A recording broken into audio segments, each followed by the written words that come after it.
जय राधा माधवा कुंज बिहारी राधा माधवा कुंज बिहारी जय राधा माधवा कुंज बिहारी जय राधा माधवा कुंज बिहारी गोपीजन वल्लभा गिरिवरधारी गोपीजन वल्लभा गिरिवरधारी यशोदानंदन व्रज जनरंजन यशोदानंदन यशोदानंदन व्रज जनरंजन नंदन व्रज जनरंजन यमुना तीरावनचारी यमुना तीरा वनचारी यमुना तीरावनचारी यमुना तीरावन जय राधा माधवा कुंज बिहारी राधा माधवा कुंज बिहार हरे कृष्णा कृष्ण कृष्णा हरे हरे हरे राम राम राम हरे हरे हरे कृष्णा कृष्ण कृष्ण हरे हरे हरे राम राम राम हरे हरे हरे कृष्णा कृष्ण कृष्ण हरे हरे हरे राम राम राम हरे हरे हरे कृष्णा कृष्ण कृष्ण हरे हरे हरे राम राम राम हरे कृष्णा कृष्ण कृष्ण हरे हरे हरे राम राम राम हरे हरे हरे कृष्ण कृष्ण कृष्ण हरे हरे हरे राम राम राम हरे हरे हरे कृष्णा कृष्ण कृष्ण हरे हरे हरे राम राम राम हरे हरे हरे कृष्णा कृष्ण कृष्ण हरे हरे हरे राम राम राम हरे हरे जय प्रभुपद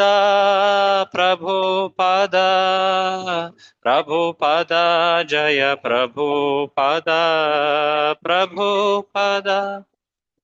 प्रभुपद प्रभुपद जय प्रभुपद श्रीमद्भागवत महापुराण की जय। जगत गुरु श्रील प्रभुपाद की जय। ಶ್ರೀ ಹರಿನಾಮ ಸಂಕೀರ್ತನ್ ಕೀ ಜಯ. ಎಲ್ರು ನನ್ನಿಂದ ಹೇಳಿ. ಓಂ ನಮೋ ಭಗವತೆ ವಾಸುದೇವಾಯ. ಓಂ ನಮೋ ಭಗವತೆ ವಾಸುದೇವಾಯ. ಓಂ ನಮೋ ಭಗವತೆ ವಾಸುದೇವಾಯ. ಓಂ ಅಜ್ಞಾನತಿಮಿರಾಂಧಸ್ಯ ಜ್ಞಾನಾಂಜನಶಲಾಖಯಾ ಚಕ್ಷುರುನ್ಮೀಲಿತಂ ಯೇನ ತಸ್ಮೈ ಶ್ರೀಗುರವೇ ನಮಃ. ನಮಃ ಓಂ ವಿಷ್ಣುಪಾದಾಯ ಕೃಷ್ಣಪ್ರೇಷ್ಠಾಯ ಭೂತಲೇ ಶ್ರೀಮತೆ ಭಕ್ತಿವೇದಾಂತ ಸ್ವಾಮಿನ್ನಿತಿ ನಾಮಿನೇ. ನಮಸ್ತೆ ಸಾರಸ್ವತೆ ದೇವೆ ಗೌರವಾಣಿ ಪ್ರಚಾರಿಣೆ ನಿರ್ವಿಶೇಷ ಶೂನ್ಯವಾದಿ ಪಾಶ್ಚಾತ್ಯದೇಶತಾರಿಣೆ. ಜಯ ಶ್ರೀ ಕೃಷ್ಣ ಚೈತನ್ಯ ಪ್ರಭೋ ನಿತ್ಯಾನಂದ ಶ್ರೀ ಅದ್ವೈತ ಗದಾಧರ ಶ್ರೀವಾಸಾದಿ ಗೌರ ಭಕ್ತ ವೃಂದ. ಹರೇ ಕೃಷ್ಣ ಕೃಷ್ಣ ಕೃಷ್ಣ ಹರೇ ಹರೇ ಹರೇ ರಾಮ ರಾಮ ರಾಮ ಹರೇ ಹರೇ. ಮೂಕಂ ಕರೋತಿ ವಾಚಾಲಂ ಪಂಗುಂ ಲಂಘಯತೆ ಗಿರಿಂ ಯತ್ಕೃಪಾತಮಹಂ ವಂದೇ ಶ್ರೀಗುರು ದೀನತಾರಿಣಂ. ಹರೇ ಕೃಷ್ಣ. ಎಲ್ಲ ಭಕ್ತರಿಗೆ ನಮ್ಮ ಈ ಶನಿವಾರದ ಭಾಗವತ ಚರ್ಚೆಗೆ ಸ್ವಾಗತ. ತಾವೆಲ್ಲ ಆಕ್ಚುಲಿ ಹಿಂದಿನ 2 ವಾರಗಳು ನಾವು ಮಾಡ್ಲಿಕ್ಕೆ ಆಗ್ಲಿಲ್ಲ ಕೆಲವು ಕಾರಣದಿಂದಾಗಿ. ಇಲ್ಲಾಂದ್ರೆ ಪ್ರತಿ ಶನಿವಾರ ಈ ರೀತಿ ಸಂಜೆ ಸಮಯ 7 ರಿಂದ 8 ನಾವು ಭಾಗವತ ಪುರಾಣದ ವಿಷಯಗಳ ಮೇಲೆ ಚರ್ಚೆ ಮಾಡ್ತಾ ಬರ್ತಾ ಇದ್ದೀವಿ. ಸೊ ಹೀಗೆ ನಾವು 1ನೇ ಸ್ಕಂದದಿಂದ ಪ್ರಾರಂಭ ಮಾಡಿ ಈಗ 3ನೇ ಸ್ಕಂದಕ್ಕೆ ತಲುಪಿದ್ದೀವಿ. 3ನೇ ಸ್ಕಂದದಲ್ಲಿ 2 ಅಧ್ಯಾಯಗಳನ್ನ ನಾವು ಕೇಳಿದ್ದೀವಿ ಬೇರೆ ಭಕ್ತರಿಂದ. ಸೊ ಇವತ್ತು 3ನೇ ಅಧ್ಯಾಯದ ಚರ್ಚೆ. ಆ ಚರ್ಚೆಯನ್ನು ಪ್ರಾರಂಭ ಮಾಡ್ಲಿಕ್ಕೂ ಮುಂಚೆ ಹಿಂದೆ ಏನೇನಾಗಿತ್ತು ಅನ್ನೋದನ್ನ ಸ್ವಲ್ಪ ಮೆಲುಕು ಹಾಕಿ ಮುಂದೆ ಹೋಗೋಣ. ನೋಡಿ, ಈ ಭಾಗವತ ಅನ್ನೋದು ಮಹಾಭಾರತದ ಮುಂದಿನ ಭಾಗ. ಮಹಾಭಾರತ ಅದಾದ ಮೇಲೆ ಏನಾಯ್ತು ಅನ್ನೋದನ್ನ ಭಾಗವತ ವಿಶೇಷವಾಗಿ ವರ್ಣನೆ ಮಾಡುತ್ತೆ. ಅದರಲ್ಲೂ ಕೂಡ ಅರ್ಜುನನ ಮೊಮ್ಮಗನಾದಂಥವನು, ಅಭಿಮನ್ಯುವಿನ ಮಗನಾದವನು ಪರೀಕ್ಷಿತ. ಆತನಿಗೆ 7 ದಿನದ ಶಾಪ ತಗುಲಿದಾಗ ಅವನು ಗುರುಗಳಾದಂತಹ ಶುಕ ಮುನಿಗಳಿಂದ ಏನು ಕೇಳಿದ ಅದುವೇ ಭಾಗವತ ಪುರಾಣ ಅಲ್ವಾ. ಸೊ ಆ ಚರ್ಚೆಯಲ್ಲಿ ಅನೇಕ ಸಂವಾದಗಳನ್ನ ಉಲ್ಲೇಖ ಮಾಡ್ತಾ ಹೋಗ್ತಾರೆ. ಮುಖ್ಯ ಚರ್ಚೆ ಆಗ್ತಾ ಇರೋದು ಶುಕ ಮುನಿಗಳು ಮತ್ತೆ ಪರೀಕ್ಷಿತರ ಮಧ್ಯೆ. ಆದ್ರೆ ಈ ಚರ್ಚೆ ಒಳಗಡೆ ಸಾಕಷ್ಟು ಸಂವಾದಗಳ ಉಲ್ಲೇಖ ಆಗ್ತಾ ಹೋಗುತ್ತೆ. ಅಲ್ಲಿ ಏನ್ ಮಾತನಾಡಿದ್ರು ಅನ್ನೋದನ್ನ ವರ್ಣನೆ ಮಾಡ್ತಾ ಹೋಗ್ತಾರೆ. ಸೊ ಹೀಗೆ 3ನೇ ಸ್ಕಂದದಲ್ಲಿ ಒಂದು ಮುಖ್ಯವಾದಂತಹ ಸಂವಾದ ಬರುತ್ತೆ. ಅದು 2 ಮಹಾನ್ ವ್ಯಕ್ತಿಗಳ ನಡುವೆ ಆಗೋದು. ಒಬ್ಬನ ಹೆಸರು ವಿದುರ, ಇನ್ನೊಬ್ಬನ ಹೆಸರು ಮೈತ್ರೇಯ. ವಿದುರ ಮತ್ತೆ ಮೈತ್ರೇಯರ ನಡುವೆ ಸಂವಾದ ಆಗೋದು. ವಿದುರ ಈ ಹೆಸರನ್ನು ನೀವೆಲ್ಲ ಕೇಳಿದ್ದೀರಾ. ಧೃತರಾಷ್ಟ್ರನ ತಮ್ಮ, ಅಂದ್ರೆ ಪಾಂಡವರಿಗೆ ತಂದೆಯಂತೆ ವಿದುರ. ವಿದುರ ಮಹಾತ್ಮ ಅಂತ ಹೇಳ್ತಾರೆ. ಆತನ ಮಾತುಗಳನ್ನ ವಿದುರ ನೀತಿ ಅಂತ ಹೇಳಿ ಬಹಳ ಪ್ರಸಿದ್ಧ. ಹೇಳ್ಬೇಕಂದ್ರೆ ಚಾಣಕ್ಯರು ಕೂಡ ಅವರ ನೀತಿಗಳಿಂದನೇ ಅವರು ತಮ್ಮ ನೀತಿ ಮಾತುಗಳನ್ನ ಹೇಳಿರೋದು. ವಿದುರ ನೀತಿ ಬಹಳ ಶ್ರೇಷ್ಠವಾದದ್ದು. ಸೊ ಹೀಗೆ ವಿದುರ ಮಹಾಭಾರತದ ಮುಖ್ಯವಾದಂತಹ ಪಾತ್ರ ಇದೆ ಆತನಿಗೆ. ಸೊ ಈತ ಆ ಮಹಾಭಾರತದ ಯುದ್ಧ, ಕುರುಕ್ಷೇತ್ರ ಯುದ್ಧ ಆದ ನಂತರ ಒಬ್ಬ ಮಹಾನ್ ಋಷಿಯನ್ನ ಭೇಟಿ ಆಗ್ತಾನೆ ಮೈತ್ರೇಯ. ಆ ಭೇಟಿಯಾದಂತಹ ಜಾಗದ ಬಗ್ಗೆ ಉಲ್ಲೇಖ ಕೂಡ ಇದೆ. ಅದು ಹರಿದ್ವಾರ, ಗಂಗಾ ನದಿ ತೀರದಲ್ಲಿ ಅವರು ಭೇಟಿ ಆಗ್ತಾರೆ. ಅಲ್ಲಿ ಒಂದು ಬಹಳ ದೀರ್ಘವಾದಂತಹ ಸಂವಾದ ನಡೆಯುತ್ತೆ ಭಗವಂತ ಶ್ರೀಕೃಷ್ಣನ ತತ್ವ ಮತ್ತೆ ಲೀಲೆಗಳ ಕುರಿತಾಗಿ. ಸೊ ಅದನ್ನ ಈಗ ಉಲ್ಲೇಖ ಮಾಡ್ಲಿಕ್ಕೆ ಹೋಗ್ತಾ ಇದ್ದಾರೆ ಶುಕಮುನಿಗಳು. ಆದ್ರೆ ಇಲ್ಲಿ ಪ್ರಸಂಗ ಈಗ ಉಲ್ಲೇಖ ಆಗ್ತಾ ಇದ್ದ ಹಾಗೆ ನಮ್ಮ ಪರೀಕ್ಷಿತ ಯಾವಾಗ್ಲೂ ಉತ್ಸುಕ, ಜಿಜ್ಞಾಸು, ಅವನ್ ಕೇಳ್ತಾನೆ, ವಿದುರನ ಬಗ್ಗೆ ನಾನು ಇನ್ನಷ್ಟು ಕೇಳಲಿಕ್ಕೆ ಬಯಸ್ತೀನಿ. ಯಾಕೆಂದ್ರೆ ವಿದುರ ಕುರು ಸಭೆಯಲ್ಲಿದ್ದವನು, ಆ ಕಪಟಿ ದುರ್ಯೋಧನನ ಜೊತೆ ಇದ್ದವನು, ಧೃತರಾಷ್ಟ್ರನಿಗೆ ಯಾವಾಗ್ಲೂ ಸಲಹೆ ನೀಡ್ತಾ ಬಂದ. ಆದ್ರೆ ಅವನ ಸಲಹೆನ ಎಂದು ಕೂಡ ಧೃತರಾಷ್ಟ್ರ ಪಾಲಿಸ್ಲಿಲ್ಲ. ಸೊ ಹಾಗಾಗಿ ಆ ದುರ್ಯೋಧನನ ವಿದುರನ ಕುರಿತಾಗಿ ಕೇಳಲಿಕ್ಕೆ ಬಯಸ್ತಾ ಇದ್ದಾನೆ ನಮ್ಮ ಈ ಪರೀಕ್ಷಿತ. ಅಲ್ಲಿ ಈ ಚರ್ಚೆ ಪ್ರಾರಂಭ ಆಗುತ್ತೆ. ಹೇಳ್ಬೇಕಂದ್ರೆ 3ನೇ ಸ್ಕಂದದಲ್ಲಿ ಅನೇಕ ವಿಷಯಗಳಿವೆ. ಇವೆಲ್ಲವೂ ಕೂಡ ಈ ಇಬ್ಬರ ನಡುವೆ ಆಗುವಂತಹ ಸಂವಾದದ ಮಾತೆ. ಯಾರ್ಯಾರು? ವಿದುರ ಮತ್ತೆ ಮೈತ್ರೇಯ. ಸೊ ವಿದುರರ ಪರಿಚಯ ನಮ್ಗೆ ಇಲ್ಲಿ ಪ್ರಾರಂಭದಲ್ಲಿ ಮಾಡ್ತಾ ಹೋಗ್ತಾರೆ. ಸೊ ಈ ಇಬ್ರು, ವಿದುರ ಮತ್ತೆ ಮೈತ್ರೇಯ, ಇವರ ಸಂವಾದ ಆಗೋದು ಹರಿದ್ವಾರದಲ್ಲಿ, ನಾನು ಆಗ್ಲೇ ಉಲ್ಲೇಖ ಮಾಡಿದೆ. ಸೊ ವಿದುರನ ಬಗ್ಗೆ ಪ್ರಶ್ನೆಯನ್ನ ಕೇಳ್ದ ಪರೀಕ್ಷಿತ. ಯಾರು ಈ ವಿದುರ? ಧೃತರಾಷ್ಟ್ರನ ತಮ್ಮ. ಧೃತರಾಷ್ಟ್ರ, ಪಾಂಡು ಮತ್ತೆ ವಿದುರ, ಈ 3 ಅಣ್ಣ ತಮ್ಮೆಂದರು ಅಲ್ವಾ. ವಿದುರ ಆತನ ತಾಯಿ ಕ್ಷತ್ರಿಯ ಕುಲದವಳ ಆಗಿಲ್ಲದೆ ಇದ್ದರಿಂದ ಆತನನ್ನ ಕ್ಷತ್ರಿಯ ಅಂತ ಪೂರ್ತಿಯಾಗಿ ಸ್ವೀಕರಿಸಲಿಲ್ಲ. ಆದರೆ ಆತನ ಗುಣ ಕ್ಷತ್ರಿಯದ್ದಾಗಿತ್ತು. ಹಾಗಾಗಿ ಆತ ಒಬ್ಬ ಮಂತ್ರಿಯ ರೂಪದಲ್ಲಿ ಕಾರ್ಯನಿರ್ವಹಿಸ್ತಾನೆ. ಆತನ ಮಾತಿಗೆ ಕ್ಷತ್ರಿಯನಂತೆಯೇ ಗೌರವ ನೀಡಲಾಗತ್ತೆ. ಸೊ ಧೃತರಾಷ್ಟ್ರನಿಗೆ ಮಂತ್ರಿ ಅಂತಿದ್ದವನು ವಿದುರ. ಸದಾ ಅವನಿಗೆ ಒಳ್ಳೆ ಸಲಹೆಯನ್ನ ನೀಡ್ತಾ ಬಂದ. ಈಗ ಇನ್ನು ಕೆಲವು ದಿನಗಳಲ್ಲಿ ಕುರುಕ್ಷೇತ್ರ ಯುದ್ಧ ಪ್ರಾರಂಭ ಆಗೋದಿದೆ. ವಿದುರ ಇಲ್ಲಿವರೆಗೆ ಧೃತರಾಷ್ಟ್ರ ಮತ್ತೆ ಆತನ ಮಗ ನಡೆದಂತಹ ಕಾರ್ಯಗಳನ್ನ ಒಪ್ಪಲಿಲ್ಲ. ಒಂದನ್ನು ಕೂಡ ಒಪ್ಪಲಿಲ್ಲ. ಅವನು ಯಾವಾಗ್ಲೂ ಕೂಡ ಅದ್ರ ವಿರುದ್ಧವಾಗಿ ಅವನು ಬುದ್ಧಿ ಮಾತನ್ನ ಹೇಳಿದ್ದ. ಇಲ್ಲಿವರೆಗೆ ಧೃತರಾಷ್ಟ್ರ ಆ ಒಂದನ್ನು ಪಾಲಿಸ್ಲಿಲ್ಲದ್ರು ಕೂಡ ಅದನ್ನ ಎಂದು ಖಂಡಿಸ್ಲಿಲ್ಲ. ಓಕೆ, ನನ್ನ ಹಿರಿಯ ವಿದುರ, ಅವನು ಒಳ್ಳೆ ರಾಜತಂತ್ರವನ್ನ ತಿಳಿದವನು, ಬುದ್ಧಿವಂತ, ಮೇಲಾಗಿ ನನ್ನ ತಮ್ಮ ಅವನು. ಆತನ ಮಾತನ್ನು ಪಾಲಿಸದೆ ಇಲ್ದಿದ್ರು ಕೂಡ ಆತನನ್ನ ಗೌರವಿಸ್ತಾ ಇದ್ದ ಧೃತರಾಷ್ಟ್ರ. ದುರ್ಯೋಧನ ಕೂಡ ನನ್ನ ಹಿರಿಯನಾಗಿರೋದ್ರಿಂದ ಅವರ ವಿರುದ್ಧವಾಗಿ ಅವನು ಮಾತಾಡ್ತಾ ಇರ್ಲಿಲ್ಲ. ಬಟ್ ಈ ಸಮಯ ಏನಾಯ್ತಂದ್ರೆ, ಯಾಕಂದ್ರೆ ಇನ್ನೇನು ಯುದ್ಧ ಪ್ರಾರಂಭ ಆಗೋದೇ ಇದೆ ಇನ್ನೊಂದು ಕೆಲವು ದಿನಗಳಲ್ಲಿ. ಸೊ ವಿದುರ ಡೈರೆಕ್ಟ್ ಆಗಿ ಹೇಳ್ತಾನೆ, ನೀನು ನಿನ್ನ ಶತ್ರುವನ್ನ ನಿನ್ನ ಮಗನ ರೂಪದಲ್ಲಿ ಪಾಲಿಸ್ತಾ ಇದ್ದೀಯಾ. ಯಾರು? ಧೃತರಾಷ್ಟ್ರನಿಗೆ ಹೇಳ್ತಾ ಇದ್ದಾನೆ, ನಿನ್ನ ಮಗನ ರೂಪದಲ್ಲಿರುವವನು ಯಾರು? ಅವನು ನಿನ್ನ ಶತ್ರುವೆ. ಸೊ ಹೇಳಲಾಗತ್ತೆ, ಒಂದು ಕುಲವನ್ನ ರಕ್ಷಿಸ್ಲಿಕ್ಕೆ ಕೆಲವೊಮ್ಮೆ ಒಬ್ಬ ವ್ಯಕ್ತಿಯನ್ನ, ಆ ಕುಲದವನನ್ನ ತ್ಯಜಿಸ್ಬೇಕಾಗತ್ತೆ. ಕುಲದ ಅಂಗಾರ ಅಂತ ಹೇಳ್ತಾರೆ. ಅಂದ್ರೇನು? ಕುಲಾಂಗಾರ ಅಂದ್ರೇನು? ಕುಲಕ್ಕೆ ಕಳಂಕ.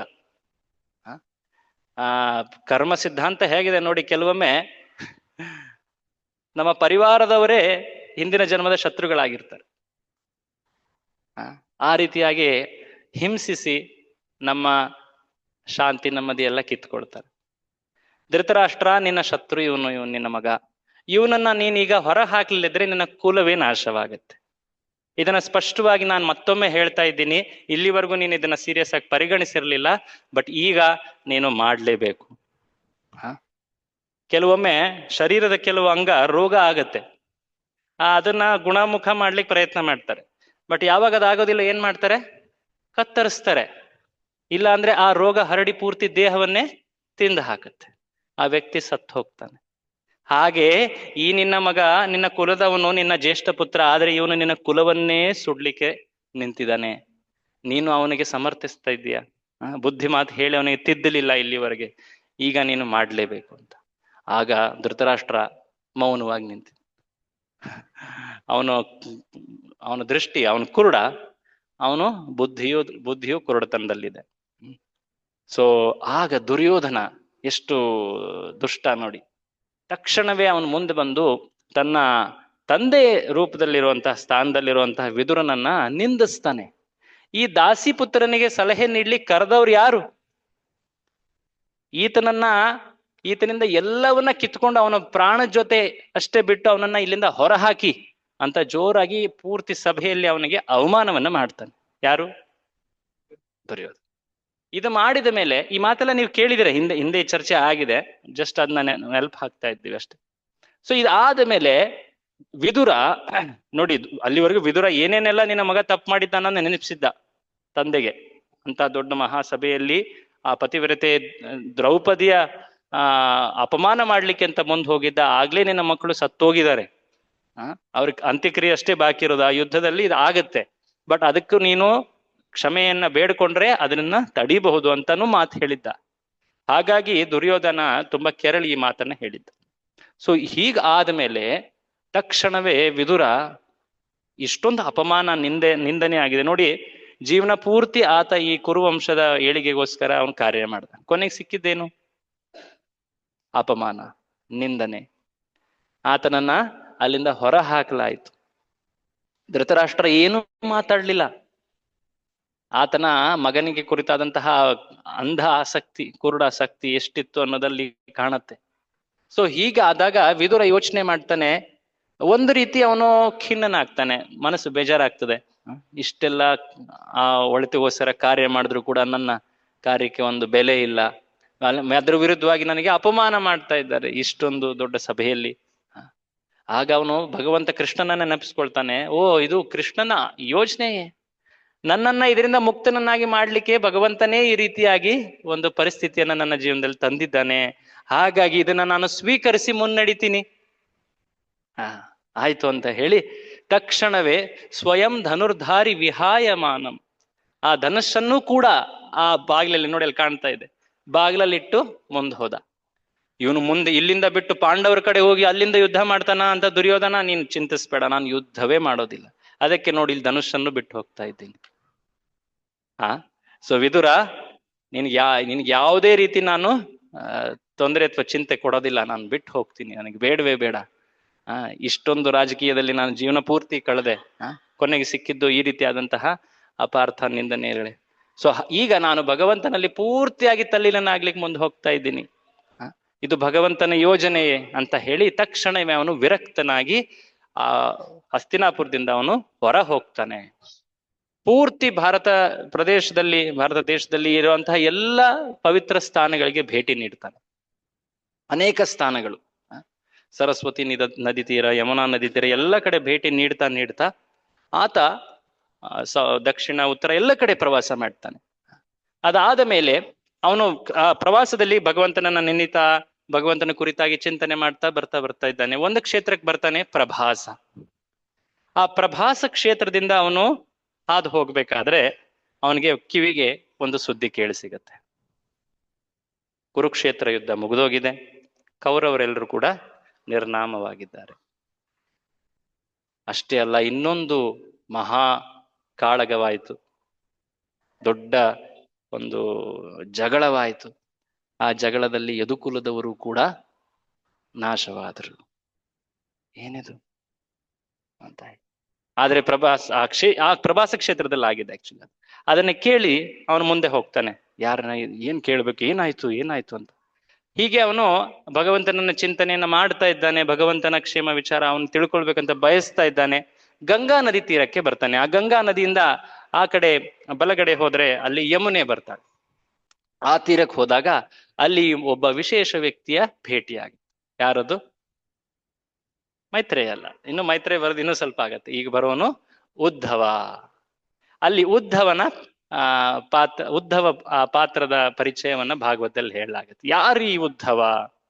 ಹೇಳಬೇಕಂದ್ರೆ ಈತನು ಯದುಕುಲದವನು, ಭಗವಂತನ ವಂಶದವನೇ. ಈತ ಭಗವಂತನಲ್ಲಿ ಎಷ್ಟು ಆತನಿಗೆ ಆಸಕ್ತಿ, ಎಷ್ಟು ಆತನಿಗೆ ಭಕ್ತಿ ಅಂದ್ರೆ ಅವನು ಬಾಲ್ಯದಿಂದನೇ, ಈ ವರ್ಣನೆಯನ್ನ ಹೇಳಲಾಗತ್ತೆ 2ನೇ ಅಧ್ಯಾಯದಲ್ಲಿ ಮೊದಲನೆಯಲ್ಲಿ. ಆತನ ಪರಿಚಯ ನೀಡೋದು ಹೇಗೆ?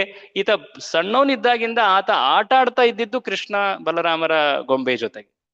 ಆ ಆಟದಲ್ಲಿ ಎಷ್ಟು ಮಗ್ನನಾಗ್ತಾ ಇದ್ದ ಅಂದ್ರೆ ಕೆಲವೊಮ್ಮೆ ಊಟವನ್ನು ಮರೆತು ಬಿಡ್ತಾ ಇದ್ದ. ಮಕ್ಕಳಿಗೆ ಊಟ ಅಂದ್ರೆ ಬಹಳ ಆಸಕ್ತಿ, ಆದ್ರೆ ಊಟವನ್ನು ಮರೆತು ಆಟ ಆಡುವಂತಹದ್ದು ಅದು ಈ ಯಾವ ಗೊಂಬೆಗಳ ಜೊತೆ? ಭಗವಂತನ ಆ ಗೊಂಬೆಗಳ ಜೊತೆ ಆ ಶೃಂಗಾರ ಮಾಡೋದು. ಆಗಿಂದನೇ ಆ ಭಗವಂತನ ವಿಗ್ರಹಗಳ ಆರಾಧನೆ ಅದೆಲ್ಲ ಅಷ್ಟು ಆಸಕ್ತಿ ಇತ್ತು. ಇಷ್ಟು ವರ್ಷಗಳು ಕಳೆದ್ರು ಆತನಿಗೆ ಆ ಆಸಕ್ತಿ ಕಡಿಮೆ ಆಗಿರ್ಲಿಲ್ಲ. ನೋಡಿ, ಆಧ್ಯಾತ್ಮಿಕ ಆಸಕ್ತಿ ಅಥವಾ ರುಚಿ ಅನ್ನೋದು ವಯಸ್ಸಿನ ಮೇಲೆ ನಿರ್ಭರವಾಗಿರೋದಿಲ್ಲ. ಹೇಳಬೇಕಂದ್ರೆ ಭಕ್ತಿ ಮಾಡದಷ್ಟು ವ್ಯಕ್ತಿ ಆಧ್ಯಾತ್ಮಿಕತೆಯಲ್ಲಿ ಇನ್ನೂ ಹೆಚ್ಚು ಉತ್ಸುಕನಾಗ್ತಾನೆ ಹೊರತು ಅದು ಕಡಿಮೆ ಆಗೋದಿಲ್ಲ. ಆದರೆ ಭೌತಿಕ ಜೀವನದಲ್ಲಿ ನಾವು ಕಾರ್ಯವನ್ನ ಪದೇ ಪದೇ ಮಾಡ್ತಾ ಇದ್ರೆ ಒಂದ್ ರೀತಿ ಬೇಸತ್ತು ಹೋಗ್ಬಿಡ್ತೀವಿ. ಅದಕ್ಕೆ ಒಂದ್ ಸಮಯದಲ್ಲಿ ನಿವೃತ್ತಿಯನ್ನ ಅವರೇ ನೀಡ್ಬಿಡ್ತಾರೆ. ಆದ್ರೆ ಆ ಕೃಷ್ಣ ಪ್ರಜ್ಞೆ ಆಧ್ಯಾತ್ಮಿಕ ಜೀವನದಲ್ಲಿ ನಿವೃತ್ತಿ ಅನ್ನೋದಿಲ್ಲ. ಪ್ರಭುಪಾದರಲ್ಲಿ ಬಹಳ ಚೆನ್ನಾಗಿ ಹೇಳ್ತಾರೆ, ಆದಷ್ಟು ಭಗವಂತನ ಕುರಿತಾಗಿ ಇನ್ನಷ್ಟು ಆಸಕ್ತಿ, ಇನ್ನಷ್ಟು ಒಲವು ಬೆಳೆಯುತ್ತೆ. ಯಾಕಂದ್ರೆ ಭಗವಂತ ಅಷ್ಟು ನವನವೀನವಾದಂತಹ ವ್ಯಕ್ತಿ. ಆತನ ಬಗ್ಗೆ ಪ್ರಯತ್ನ ಮಾಡಿದಷ್ಟು ಹೊಸ ಗುಣಗಳು ಹೊರ ಹೊಮ್ತಾ ಹೋಗ್ತವೆ. ಅನಂತ ಗುಣಗಳ ಅವನು ಆಗರ ಅವನು. ಸೊ ಹೀಗೆ ಆ ಆಧ್ಯಾತ್ಮಿಕ ಜೀವನದಲ್ಲಿ ಸದಾ ಉತ್ಸುಕನಾಗಿದ್ದವನು. ಈಗ ಇಷ್ಟು 100 ವರ್ಷದ ಮೇಲಾಗಿದೆ ಆತನ ವಯಸ್ಸು. ಈತ ಕೃಷ್ಣನ ಸಮ ವಯಸ್ಸಿನವನು. ಈತನ ಭಕ್ತಿ ಎಷ್ಟು ವಿಶೇಷ ಇತ್ತು ಅಂದ್ರೆ ಆತನ ನೋಡ್ಲಿಕ್ಕೂ ಕೂಡ ಆ ಕೃಷ್ಣ ಚಿಂತನೆಯಿಂದ ಕೃಷ್ಣನಂತೆಯೇ ಕಾಣ್ತಾ ಇದ್ದ. ಕೆಲವೊಮ್ಮೆ ದ್ವಾರಕೆಯಲ್ಲಿ ಯುದ್ಧವನನ್ನ ಕೃಷ್ಣ ಅಂತ ಹೇಳಿ ಕೆಲವೊಮ್ಮೆ ತಪ್ಪಾಗಿ ಜನ ಅವನನ್ನ ಆ ರೀತಿಯಾಗಿ ನೋಡ್ತಾ ಇದ್ರು. ಇಲ್ಲ ಉದ್ಧವ ಆಯ್ತ. ಆಮೇಲೆ ಈ ರೀತಿ ಪ್ರದ್ಯುಮ್ನ ಕೂಡ ಹಾಗೆ ಇದ್ದ, ಕೃಷ್ಣನ್ ತರನೇ ಇದ್ದ ಆತ. ಪ್ರದ್ಯುಮ್ನ ಮತ್ತೆ ಉದ್ಧವ ಅವರ ಹೊರಗಿನ ಶರೀರದ ವರ್ಣ ಕೂಡ, ಕಲರ್ ಕೂಡ ಅದೇ ರೀತಿಯಾಗಿತ್ತು, ನೋಡ್ಲಿಕ್ಕೂ ಕೂಡ ಅದೇ ರೀತಿ ಇತ್ತು. ಕೆಲವೊಮ್ಮೆ ಕೃಷ್ಣ ಉದ್ಧವನ ಜೊತೆ ಎಷ್ಟು ಆತ್ಮೀಯತೆಯಲ್ಲಿದ್ದ ಅಂದ್ರೆ ಕೆಲವೊಮ್ಮೆ ಅವನಿಂದಾನೇ ಸಲಹೆ ಕೇಳ್ತಾ ಇದ್ದ, ಏನ್ ಮಾಡ್ಬೇಕು ಉದ್ಧವ. ಸೊ ಹೀಗೆ ಕೃಷ್ಣನಿಗೆ ಉದ್ಧವ ಒಂದ್ ರೀತಿ ಸದಾ ಸಂಗಡಿಗ, ಆತನ ಸಲಹೆಗಾರ, ಆತನ ಪ್ರತಿಯೊಂದು ದ್ವಾರಕೆ ಲೀಲೆಗಳಲ್ಲಿ ಉದ್ಧವ ಯಾವಾಗ್ಲೂ ಇದ್ದ. ಸೊ ಹೀಗೆ ಕೃಷ್ಣನ ಅತಿ ಉನ್ನತವಾದಂತಹ ಭಕ್ತ ದ್ವಾರಕೆ ಅಥವಾ ಯದುವಂಶದ ಲೀಲೆಗಳಲ್ಲಿ ಅಂದ್ರೆ ಯಾರು? ಉದ್ಧವ. ಆತನ ಭೇಟಿಯಾದ ತಕ್ಷಣ ವಿದುರನಿಗೆ ಒಂದು ರೀತಿ ಹರ್ಷೋಲ್ಲಾಸ. ಇಂತಹ ಒಬ್ಬ ವ್ಯಕ್ತಿ ಜೊತೆ ನಾನೀಗ ಭೇಟಿ ಆಗ್ತಾ ಇದ್ದೇನೆ, ಈತ ನನ್ನ ಆ ಸಂಶಯವನ್ನ ದೂರ ಮಾಡಬಲ್ಲ, ನನಗೆ ಸರಿಯಾಗಿ ಭಗವಂತನ ಕುರಿತಾಗಿ ತಿಳಿಸಿ ಭಕ್ತಿಯಲ್ಲಿ ಇನ್ನಷ್ಟು ನನಗೆ ಮುಂದುವರಿಸಬಲ್ಲ ಅಂತ ಹೇಳಿ ತಕ್ಷಣವೇ ಉದ್ಧವನ ಬಳಿ ಹೋಗಿ ವಿದುರ ಪ್ರಶ್ನೆ ಕೇಳ್ತಾನೆ. ಆತನ ಮನಸ್ಸಿನಲ್ಲಿ ಮುಖ್ಯವಾದ ಪ್ರಶ್ನೆ ಯಾವ್ದಿದೆ?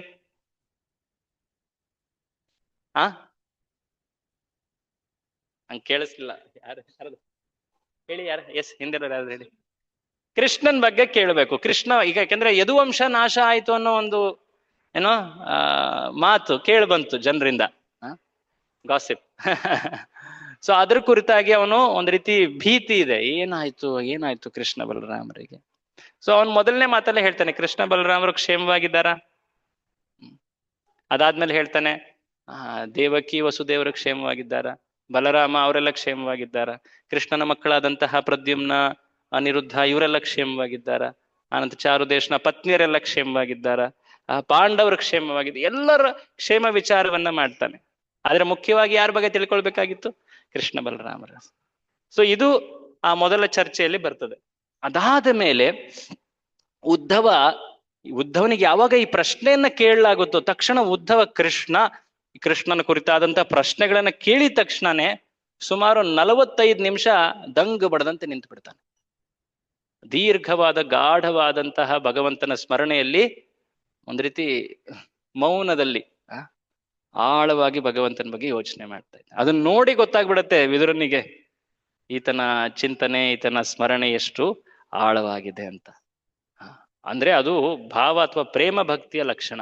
ಭಗವಂತನ ಜಸ್ಟ್ ಒಂದು ನಿಮಿತ್ತ ಅಥವಾ ಒಂದು ಪ್ರಚೋದನೆ, ಏನೋ ಒಂದು ಸಣ್ಣದು ಭಗವಂತನ ಸಂಬಂಧದಲ್ಲಿರೋ ವಿಷಯ ಕಂಡ ತಕ್ಷಣ, ಕೇಳಿದ ತಕ್ಷಣ ಭಗವಂತನ ಪೂರ್ತಿಯಾದಂತಹ ಆ ತತ್ವ, ಆ ಗುಣಗಳು, ಆ ಕಾರ್ಯಗಳು, ಆತನ ಕೃಪೆ, ಆತನ ಅನಂತ ಗುಣಗಳ ಸ್ಮರಣೆ ತಕ್ಷಣವೇ ಎಲ್ಲ ಕಾರ್ಯಗಳು ಒಂದ್ ರೀತಿ ನಿಷ್ಕ್ರಿಯವಾಗ್ಬಿಡ್ತವೆ. ಗೋಪಿಯರಿಗೂ ಹಿಂಗೆ ಆಗ್ತಾ ಇತ್ತು. ಕೆಲವೊಮ್ಮೆ ಅವ್ರು ಏನ್ ಮಾಡ್ತಾ ಇದೀವಿ ಅನ್ನೋದನ್ನ ಮರ್ತು ಹೋಗ್ಬಿಡ್ತಾ ಇದ್ರು. ಯಾವ ರೀತಿ ಬಟ್ಟೆ ಉಟ್ಕೊಳ್ತಾ ಇದ್ದೀವಿ, ಹೇಗ್ ಶೃಂಗಾರ ಮಾಡ್ಕೊಂಡಿದ್ದೀವಿ ಅನ್ನೋದು ಅದು ಮರ್ತು ಹೋಗ್ತಾ ಇದ್ರು. ನಾವು ಮಕ್ಕಳಿಗೆ ಊಟ ಮಾಡಿಸಿದ್ವೋ ಇಲ್ವೋ, ಗಂಡಂದರಿಗೆ ಬಡಿಸಿದ್ವೋ ಇಲ್ವೋ ಅದು ಮರ್ತು ಹೋಗ್ತಾ ಇದ್ರು. ಹಾಲು ಬೆಣ್ಣೆ ಅನ್ನೋದನ್ನು ಮರ್ತು ಬಿಟ್ಟು ಗೋವಿಂದ ದಾಮೋದರ ಅಂತ ಹೇಳ್ತಾ ಇದ್ರು. ಯಾಕಂದ್ರೆ ಭಗವಂತ ಅಷ್ಟು ಚಿತ್ತವನ್ನ ಆಕರ್ಷಿಸಿ ಅದನ್ನ ಕದ್ದು ಬಿಡ್ತಾನೆ. ಅದಕ್ಕೆ ಅವನ ಹೆಸರು ಕೂಡ ಅದೇ, ಚಿತ್ತಚೋರ, ಮನೋಹರ, ಮದನ ಮೋಹನ, ಹೀಗೆ ಅವನ ಹೆಸರುಗಳು. ಸೊ ಅಂತಹ ಆಳವಾದಂತಹ ಭಗವಂತನ ಕುರಿತಾದಂತಹ ಚಿಂತನೆ ಅದು ಆತನ ಕುರಿತಾಗಿರುವಂತಹ ಪ್ರೇಮವನ್ನ ಸೂಚಿಸುತ್ತೆ. ಸೊ ವಿದುರನಿಗೆ ತಿಳಿತು ಈತನ ಪ್ರೇಮದ ಸ್ಥಿತಿ ಎಂತದ್ದು ಅಂತ. ಅದಾದ್ಮೇಲೆ ಜೋರಾಗಿ ಆತ ಕೀರ್ತನೆ ಮಾಡ್ತಾನೆ. ಕೀರ್ತನೆ ಮಾಡಾದ್ಮೇಲೆ ಒಂದು ಮುಹೂರ್ತದ ನಂತರ ಉದ್ಧವ ಬಾಹ್ಯ ಚೇತನ, ಬಾಹ್ಯ ಪ್ರಜ್ಞೆಗೆ ಬರ್ತಾನೆ. ಬಂದಾದ ಮೇಲೆ ಉದ್ಧವನಿಗಿಂದ ಬಾಯಿಂದ ಹೊರಟಂತ ಮಾತುಗಳು ಬಹಳ ವಿಶೇಷವಾದವು. ಅವುಗಳನ್ನೇ ನಾವು ಇಲ್ಲಿವರೆಗೆ ಚರ್ಚೆ ಮಾಡ್ತಾ ಬರ್ತಾ ಇದ್ದೀವಿ. ಸೊ ಆಗ ಇದು ನೋಡಿ, ಉದ್ಧವ ಆಕ್ಚುಲಿ ವಿಶೇಷವಾಗಿ ಕೃಷ್ಣನ ಬಳಿ ಕೊನೆ ಸಮಯದಲ್ಲಿ ಆತನ ಭೇಟಿಯಾಗಿತ್ತು. ಕೃಷ್ಣ ಈ ಭೌತಿಕ ಜಗತ್ತನ್ನ ತ್ಯಜಿಸಿ ಮತ್ತೆ ಆಧ್ಯಾತ್ಮಿಕ ಲೋಕಕ್ಕೆ ಹೋಗೋದ್ರ ಮುಂಚೆ ಉದ್ಧವನಿಗೆ ಭೇಟಿಯಾಗಿ ಉದ್ಧವನ ಒಡನೆ ಕೆಲವು ಮಾತುಗಳನ್ನ ಹೇಳಿದ್ದ. ಅದನ್ನ ವಿಶೇಷವಾಗಿ ಉದ್ಧವ ಗೀತೆ ಅಂತ ಹೇಳ್ತಾರೆ. ಒಂದು ಭಗವದ್ಗೀತೆ, ಇನ್ನೊಂದು ಉದ್ಧವ ಗೀತೆ. ಉದ್ಧವ ಗೀತೆಯನ್ನು ಕೃಷ್ಣನೇ ಹೇಳ್ದ, ಭಗವದ್ಗೀತೆಯನ್ನು ಕೃಷ್ಣನೇ ಹೇಳ್ದ. ಉದ್ಧವ ಗೀತೆಯನ್ನ ಉದ್ಧವನಿಗೆ ಹೇಳಲಾಯ್ತು, ಭಗವದ್ಗೀತೆನ ಅರ್ಜುನನಿಗೆ ಹೇಳಲಾಯ್ತು. ಭಗವದ್ಗೀತೆಗಿಂತನೂ ವಿಶಾಲವಾಗಿ ಅಷ್ಟು ಗಂಭೀರವಾದಂತಹ ಚರ್ಚೆಗಳು ಉದ್ಧವ ಗೀತೆಯಲ್ಲಿವೆ. ಸೊ ಹೀಗೆ ಆ ಉದ್ಧವನ ಜೊತೆ ಭೇಟಿ ಆಗಿತ್ತು. ಈ ಮಾತನ್ನು ಕೂಡ ಉದ್ಧವ ವರ್ಣನೆ ಮಾಡೋನಿದ್ದಾನೆ. ಆದ್ರೆ ಅವನು ವರ್ಣನೆ ಮಾಡ್ಲಿಕ್ಕೂ ಮುಂಚೆ ಆತ ಒಂದು ವಿಶೇಷವಾದಂತಹ ಶ್ಲೋಕವನ್ನ ಹೇಳ್ತಾನೆ. ಆ ಶ್ಲೋಕದಿಂದ ನಮ್ಗೆ ಅರ್ಥ ಆಗತ್ತೆ ಏನಿದು ಕೃಷ್ಣನ ಅಂತರ್ಧಾನ ಅಥವಾ ಆತನ ಲೀಲೆಗಳ ಅಂತ್ಯ, ಇದರ ಅರ್ಥ ಏನು. ಯಾಕೆಂದ್ರೆ ಎಂದೂ ಕೂಡ ಅದು ಪ್ರಾರಂಭದಲ್ಲಿ ಬರುವಂತಹ ಲೀಲೆ. ಅದೇನು ಆ ಪೂತನೆಯ ವಧೆ. ಆ ವಧೆಯನ್ನ ಸ್ಮರಿಸ್ತಾ ಈ ಎಷ್ಟು ಉದ್ಧವ ಒಂದು ರೀತಿ ಗದ್ಗದಿತನಾಗ್ತಾನೆ ಅಂದ್ರೆ ಅವನು ಹೇಳ್ತಾನೆ ಈ ಶ್ಲೋಕ, ಅಹೋಬಕೀಯಂ ಸ್ತನ ಕಾಲಕೂಟಂ. ಯಾರಿವಳು? ಈಕೆ ಪರಿವಾರವೇ ಅಸುರರು. ಈಕೆ ಅಣ್ಣ ಬಕಾಸುರ, ಈಕೆಯ ತಮ್ಮ ಅಘಾಸುರ, ಈಕೆ ಇವಳ್ಯಾರು? ಪೂತನ. ಇವ್ರ ಹೆಸರುಗಳು ಹಾಗೆ ಇತ್ತು. ಪೂತನ ಅಂದ್ರೆ ಇವಳು ಶುದ್ಧಳಲ್ಲ, ಅಘ ಅಂದ್ರೆ ಪಾಪ, ಆ ಹೆಸರೇ ಪಾಪ ಅಂತ ಹಾಗಿತ್ತು. ಅವ್ರ ಪರಿವಾರವೇ ಹಾಗಿತ್ತು. ಸೊ ಅಂತಹ ಪರಿವಾರದವಳು ಅಂದ್ರೆ ಅಷ್ಟು ಒಂದು ರೀತಿ ಅಧಮಳು ಅವಳು. ಆಕೆ ಈಗ ನೋಡಿ, ಕೊಲ್ಲಬೇಕಂದ್ರೆ ನೇರವಾಗಿ ಕೊಲ್ಲೋದು ಒಂದು ರೀತಿ, ಆದ್ರೆ ಮೋಸ ಮಾಡಿ ಕೊಲ್ಲೋದು ಎಷ್ಟು ಒಂದು ರೀತಿ ಅಕ್ಷಮ್ಯ. ತಾಯಿ ರೂಪದಲ್ಲಿ ಬಂದು ಕೊಲ್ಲೋದು ಇದು ಇನ್ನೆಷ್ಟು ಅಕ್ಷಮ್ಯ. ಆಕೆ ಹಾಲುಣಿಸೋ ನೆಪದಲ್ಲಿ ವಿಷ ನೀಡ್ಲಿಕ್ಕೆ ಬಂದಿದ್ಲು. ಸ್ತನ ಕಾಲಕೂಟ ವಿಷವನ್ನ ನೀಡ್ಲಿಕ್ಕೆ ಅಂತ ಬಂದಿದ್ದಾಳೆ ಹಾಲಿನ ರೂಪದಲ್ಲಿ. ಜಿಘಾಂಸಯ ಯಾಪಯದ್ ಅಸಾಧ್ವಿ. ಈಕೆ ಸಾಧ್ವಿ ಅಂತೆ ಕಾಣ್ತಾ ಇದ್ದಾಳೆ, ಆದ್ರೆ ಇವಳು ಅಸಾಧ್ವಿ, ವಿಷವನ್ನ ನೀಡ್ಲಿಕ್ಕೆ ಬಂದಿದ್ದಾಳೆ. ಆದ್ರೆ ಇವಳಿಗೆ ಏನ್ ಸಿಕ್ತು ಪ್ರತಿಫಲವಾಗಿ? ಅದು ಬಹಳ ವಿಶೇಷ. ಅದನ್ನೇ ಇವರು ಆಶ್ಚರ್ಯ ವ್ಯಕ್ತಪಡಿಸ್ತಾ ಇರೋದು. ಇವಳಿಗೇನ್ ಸಿಕ್ತು? ಲೇಭೆ ಗತಿಂ ಧಾತ್ರಿ ಉಚಿತಂ ತಥೋನ್ಯಾತ್. ಇದು ಉಚಿತವೇ? ಏನು ಇವಳಿಗೆ ಸಿಕ್ಕಿದ್ದು ಯಾವ ಸ್ಥಾನ? ಧಾತ್ರಿ ಅಥವಾ ತಾಯಿ ಸ್ಥಾನ. ಧಾತ್ರಿ ಅಂದ್ರೆ 7 ಜನ ತಾಯಂದ್ರಿದ್ದಾರೆ ಪ್ರತಿಯೊಬ್ಬ ವ್ಯಕ್ತಿಗೆ, ಅದರಲ್ಲಿ ಒಬ್ಬಳು ಧಾತ್ರಿ ಕೂಡ. ಈಗ ಹಸು, ಆಕೆನೂ ಕೂಡ ತಾಯಿ. ಪೃಥ್ವಿ ತಾಯಿ, ರಾಜಮಾತೆ ತಾಯಿ, ಬ್ರಾಹ್ಮಣಿ ತಾಯಿ, ಸ್ವಂತ ಶರೀರಕ್ಕೆ ಜನ್ಮ ನೀಡಿದವಳು ಆಕೆ ತಾಯಿ. ಈ ರೀತಿಯ ಅನೇಕ ತಾಯಂದ್ರಿದ್ದಾರೆ, 7 ಜನ ತಾಯಂದ್ರು ಅಂತ ಶಾಸ್ತ್ರಗಳಲ್ಲಿ ಹೇಳಲಾಗಿದೆ. ಸೊ ಹೀಗೆ ಈಕೆ ಧಾತ್ರಿ ಆದ್ಲು, ಆಧ್ಯಾತ್ಮಿಕ ಜಗತ್ತನ್ನ ಪಡೆದ್ಲು, ಮುಕ್ತಳಾದ್ಲು, ತಾಯಿ ಸ್ಥಾನವನ್ನ ಪಡೆದ್ಲು. ಇದಕ್ಕಿಂತ ಹೆಚ್ಚು ಕರುಣಾಮಯಿ ಇನ್ಯಾರಿದ್ದಾರೆ? ಆತನನ್ನ ಬಿಟ್ಟು ಬೇರೆ ಯಾರ ಆಶ್ರಯವನ್ನ ನಾನು ಸ್ವೀಕರಿಸ್ಲಿ? ಯಾರು ಹೇಳ್ತಾ ಇದ್ದಾರೆ ಮಾತು? ಉದ್ಧವ. ಸೊ ಉದ್ಧವ ಭಗವಂತನ ಲೀಲೆಗಳನ್ನ ಸ್ಮರಣೆ ಮಾಡ್ತಾ, ಆ ಲೀಲೆಗಳು ಅವನು ಎಷ್ಟೊಂದ್ಸಲ ಕೇಳಿದಾನೆ, ಆದ್ರೆ ಆ ಲೀಲೆಗಳಲ್ಲಿ ಚಿಂತನೆಯಲ್ಲಿ ಆಳವಾಗಿ ಹೋಗಿ ಭಗವಂತನ ಗುಣಗಳಿಂದ ಅವನು ವಿಸ್ಮಯವನ್ನ ವ್ಯಕ್ತಪಡಿಸ್ತಾ ಇದ್ದಾನೆ. ಅಸ್ಟಾನಿಶ್ಮೆಂಟ್ ಅಂತ ಏನ್ ಹೇಳ್ತಾರೆ. ಸೊ ಹೀಗೆ ಆತ ಆ ಭಗವಂತನ ಕುರಿತಾದಂತಹ ಆ ಭಾವನೆಗಳನ್ನ ವ್ಯಕ್ತಪಡಿಸ್ತಾನೆ. ಆತನ ಆ ವೃಂದಾವನದಲ್ಲಿ ಆ ಕ್ರೀಡೆಗಳು, ಅದಾದ ಮೇಲೆ ವಿಶೇಷವಾಗಿ ಆ ಗೋವರ್ಧನ ಧಾರಣೆ, ಆ ಕಾಳಿಂಗ ನರ್ತನ, ಅದಾದ್ಮೇಲೆ ಅದು ಅತ್ಯಂತ ವಿಶೇಷವಾದಂತಹ ಲೀಲೆ ಗೋಪಿಯರೊಡನೆ ಆತ ಮಾಡದಂತಹ ರಾಸಲೀಲೆ, ಇದೆಲ್ಲವನ್ನ ಸ್ಮರಣೆ ಮಾಡ್ತಾನೆ. ಅದಾದ ಮೇಲೆ ಕೃಷ್ಣ ಒಂದು ಸಮಯದಲ್ಲಿ 11 ವರ್ಷ ಆದ್ಮೇಲೆ ಜಗತ್ತಿನಲ್ಲಿ ಹರಡ್ತಾ ಇರೋ ಅಧರ್ಮವನ್ನ ನಿಯಂತ್ರಣ ಮಾಡ್ಲಿಕ್ಕೆ, ಧರ್ಮ ಸ್ಥಾಪನೆಗೆ ಅಂತ ಹೇಳಿ ವೃಂದಾವನವನ್ನ ತೊರೆದು ಹೊರ ಹೋಗ್ತಾನೆ. ಮೊದಲನೇದಾಗಿ ಆತ ಕಂಸನನ್ನ ವಧೆ ಮಾಡ್ತಾನೆ. ಆ ಕಂಸನನ್ನ ಒಂದು ರೀತಿ ಅನಾಯಾಸ, ಯಾವಾಗ ಅವನ್ ಸತ್ ಹೋದ ಅನ್ನೋದು ಅಲ್ಲಿ ಇಲ್ಲಿ ಗೊತ್ತೇ ಆಗೋದಿಲ್ಲ. ಯಾಕಂದ್ರೆ ಒಂದ್ ರೀತಿ ಹಾರಿ ಕಂಸನ ಜಾಗಕ್ಕೆ ಅಲ್ಲಿಗೆ ಹೋಗಿ ಕೃಷ್ಣ ಹಠಾತ್ನೆ ಅವನನ್ನ ಅಲ್ಲಿಂದ ಎಳೆದು ಹಾಕ್ತಾನೆ. ಮಧ್ಯದಲ್ಲಿದ್ದಂತಹ ಆ ಮಲ್ಲ ಯುದ್ಧದ ವೇದಿಕೆ ಏನಿತ್ತು ಅಲ್ಲಿ ಆತನನ್ನ ಹಾಕಿ ಆತನ ಮೇಲೆ ಒಂದ್ ರೀತಿ ಮುಷ್ಟಿಯಿಂದ ಹೊಡಿತಾನೆ. ಅದು ಯಾವಾಗ ಅವನು ಹಾರಿದ್ನೋ ಆಗ್ಲೇ ಆತನ ಪ್ರಾಣ ಹಾರು ಹೋಗಿತ್ತು ಆಕ್ಚುಲಿ. ಅದಾದ್ಮೇಲೆ ಕಂಸನನ್ನ ವಧೆ ಮಾಡಾದ ನಂತರ ಆ ಉಗ್ರಸೇನನನ್ನ ರಾಜನನ್ನಾಗಿ ಸ್ಥಾಪಿಸ್ತಾನೆ. ಓ, ನಾನಾಗ್ಲೇ ತುಂಬಾ ಲೇಟ್ ಆಗ್ಬಿಟ್ಟಿದ್ದೀನಿ, 11 ವರ್ಷದವನಾಗಿದ್ದೀನಿ, 5 ವರ್ಷಕ್ಕೆ ಹೋಗ್ಬೇಕಾಗಿತ್ತು ಗುರುಕುಲಕ್ಕೆ ಅಂತ ಹೇಳಿ ಈ ಗುರುಕುಲಕ್ಕೆ ಹೋಗ್ತಾನೆ. ಮಧ್ಯಪ್ರದೇಶಲ್ಲಿರುವಂತ ಉಜ್ಜೈನ್, ಈಗಿನ ಕಾಲದ ಉಜ್ಜೈನ್, ಅದಕ್ಕೆ ಆವಂತಿ ಅಂತ ಹೇಳ್ತಾರೆ. ಅಲ್ಲಿಗೆ ಹೋಗಿ 64 ದಿನ ವಿದ್ಯಾಭ್ಯಾಸ ಮಾಡ್ದ. ಅವನಿಗೇನ್ ಬೇಕಾಯ್ತು ಇದೆಲ್ಲ? ಇದನ್ನೆಲ್ಲ ಯಾರು? ಉದ್ಧವ ನೆನೆಸ್ಕೊಳ್ತಾ ಇದ್ದಾನೆ. ಈಗ ಕೃಷ್ಣನ ಪೂರ್ತಿ ಜೀವನವನ್ನ ಅವನು ನೆನೆಸ್ಕೊಳ್ತಾನೆ, ಅದರಲ್ಲೂ ಮುಖ್ಯ ಮುಖ್ಯ ಘಟನೆಗಳನ್ನ ನೆನೆಸ್ಕೊಳ್ತಾ ಹೋಗ್ತಾನೆ. ಅದಾದ್ಮೇಲೆ ವಿಶೇಷವಾಗಿ ಆತ ಅದನ್ನೆಲ್ಲ ಪೂರ್ತಿ ಮಾಡಾದ್ಮೇಲೆ, ವಿದ್ಯಾಭ್ಯಾಸ ಎಲ್ಲ ಆದ್ಮೇಲೆ ಸುಮಾರು 30 ವರ್ಷದವನಾದಾಗ ಅದೊಂದು ಘಟನೆ ಆಗತ್ತೆ. ಏನದು? ಆ ಆ ಜಾಗಕ್ಕೆ ಏನ್ ಹೇಳ್ತಾರೆ? ನಾಗ್ಪುರ್ ಹತ್ರ ಇರೋದು ರುಕ್ಮಿಣಿ ಜಾಗ, ಕೌಂಡಿನ್ಯಪುರ, ವಿದರ್ಭ ದೇಶ. ಕರೆಕ್ಟ್, ವಿದರ್ಭ ದೇಶ, ಕೌಂಡಿನ್ಯಪುರ್ ಅಂತ ಜಾಗದ ಹೆಸರು, ಕುಂಡಿನ ದೇಶ ಅಂತ. ಸೊ ಆಕೆ ರುಕ್ಮಿಣಿ, ರುಕ್ಮರಾಜನ ಮಗಳು ಅವಳು. ಭೀಷ್ಮಕನ ಮಗಳು, ಸಾರಿ, ರುಕ್ಮರಾಜ ಭೀಷ್ಮಕನ ಮಗಳು ಅವಳು ರುಕ್ಮಿಣಿ. ಇನ್ನೊಬ್ಬ ಆತನ ಇವನಿದ್ದಾನೆ, ಅಣ್ಣ ಇದ್ದಾನೆ. ಆತ ಈಕೆಯನ್ನ ಶಿಶುಪಾಲನಿಗೆ ನೀಡಬೇಕಂತ ಹೇಳಿ ಮುಂದೆ ಹೋಗ್ತಾ ಇದ್ದ.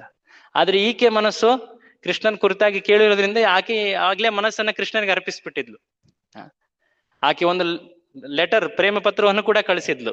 ಕೃಷ್ಣ ನೋಡು, ಈ ರೀತಿಯಾಗಿ ನನ್ನ ಅಣ್ಣ ಈ ರೀತಿ ನನ್ನ ಈ ಕಟಕ ನಿನ್ನ ದ್ವೇಷ ಮಾಡುವಂತ ಶಿಶುಪಾಲನಿಗೆ ನೀಡ್ತಾ ಇದ್ದಾನೆ, ನನಗೆ ಸಾವೇ ಮಿಗಿಲಾಗಿರೋದು ಇದಕ್ಕೆ. ಈಗ ದಯವಿಟ್ಟು ನೀನ್ ಬಂದು ನನ್ನನ್ನ ಅಪಹರಣ ಮಾಡು ಅಂತ ಹೇಳಿ ಓಪನ್ ಆಗಿ ಲೆಟರ್ ಬರೆದು ಕೊಟ್ಟಿದ್ದಾಳೆ, ಕಳಿಸಿರ್ತಾಳೆ ಒಬ್ಬ ಬ್ರಾಹ್ಮಣನ ಮೂಲಕ.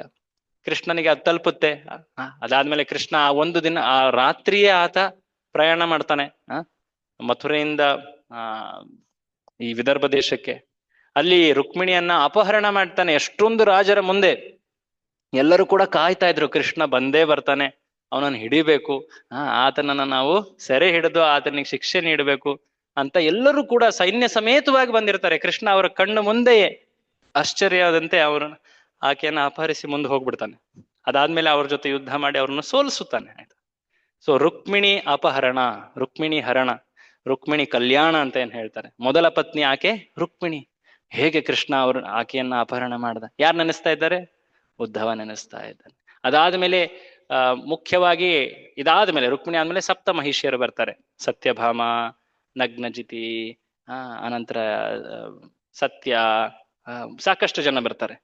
ಪ್ರತಿಯೊಬ್ಬರ ಸ್ವಯಂವರದಲ್ಲೂ ಕೂಡ ವಿಶೇಷವಾದಂತಹ ಒಂದು ಇದು ಇರುತ್ತೆ, ಪಂದ್ಯ ಇರುತ್ತೆ. ಈಗ ಇಲ್ಲೊಂದು ತೋರಿಸ್ತಾ ಇದ್ದಾರೆ ನೋಡಿ. ನಗ್ನಜಿತಿಯನ್ನ ವಿವಾಹ ಮಾಡ್ಕೊಳ್ಲಿಕ್ಕೆ ಕೃಷ್ಣ 7 ಒಂದು ರೀತಿ ಎತ್ತಿಗಿಂತ ಏನ್ ಹೇಳ್ತಾರೆ ಅದಕ್ಕೆ, ಬುಲ್ಸ್, ಹೋರಿಗಳನ್ನ ಅವನು ಸದೆ ಬಡಿಬೇಕಾಗಿತ್ತು. ಕೆಲವೊಮ್ಮೆ ಒಂದು ಹೋರಿನ ಹಿಡ್ಲಿಕ್ಕೆ ಆ ಕಂಬಳ ಅಥವಾ ಏನನ್ನು ಮಾಡ್ತಾರಲ್ವಾ, ಅದ್ರಲ್ಲಿ ಸತ್ತೇ ಹೋಗ್ತಾರೆ ಜನ ಎಷ್ಟೊಂದ್ಸಲ. ಆದ್ರೆ ಕೃಷ್ಣ ಒಬ್ಬನೇ 7 ಹೋರಿಗಳನ್ನ ಅವನು ಪಳಗಿಸ್ಬೇಕಾಗಿತ್ತು.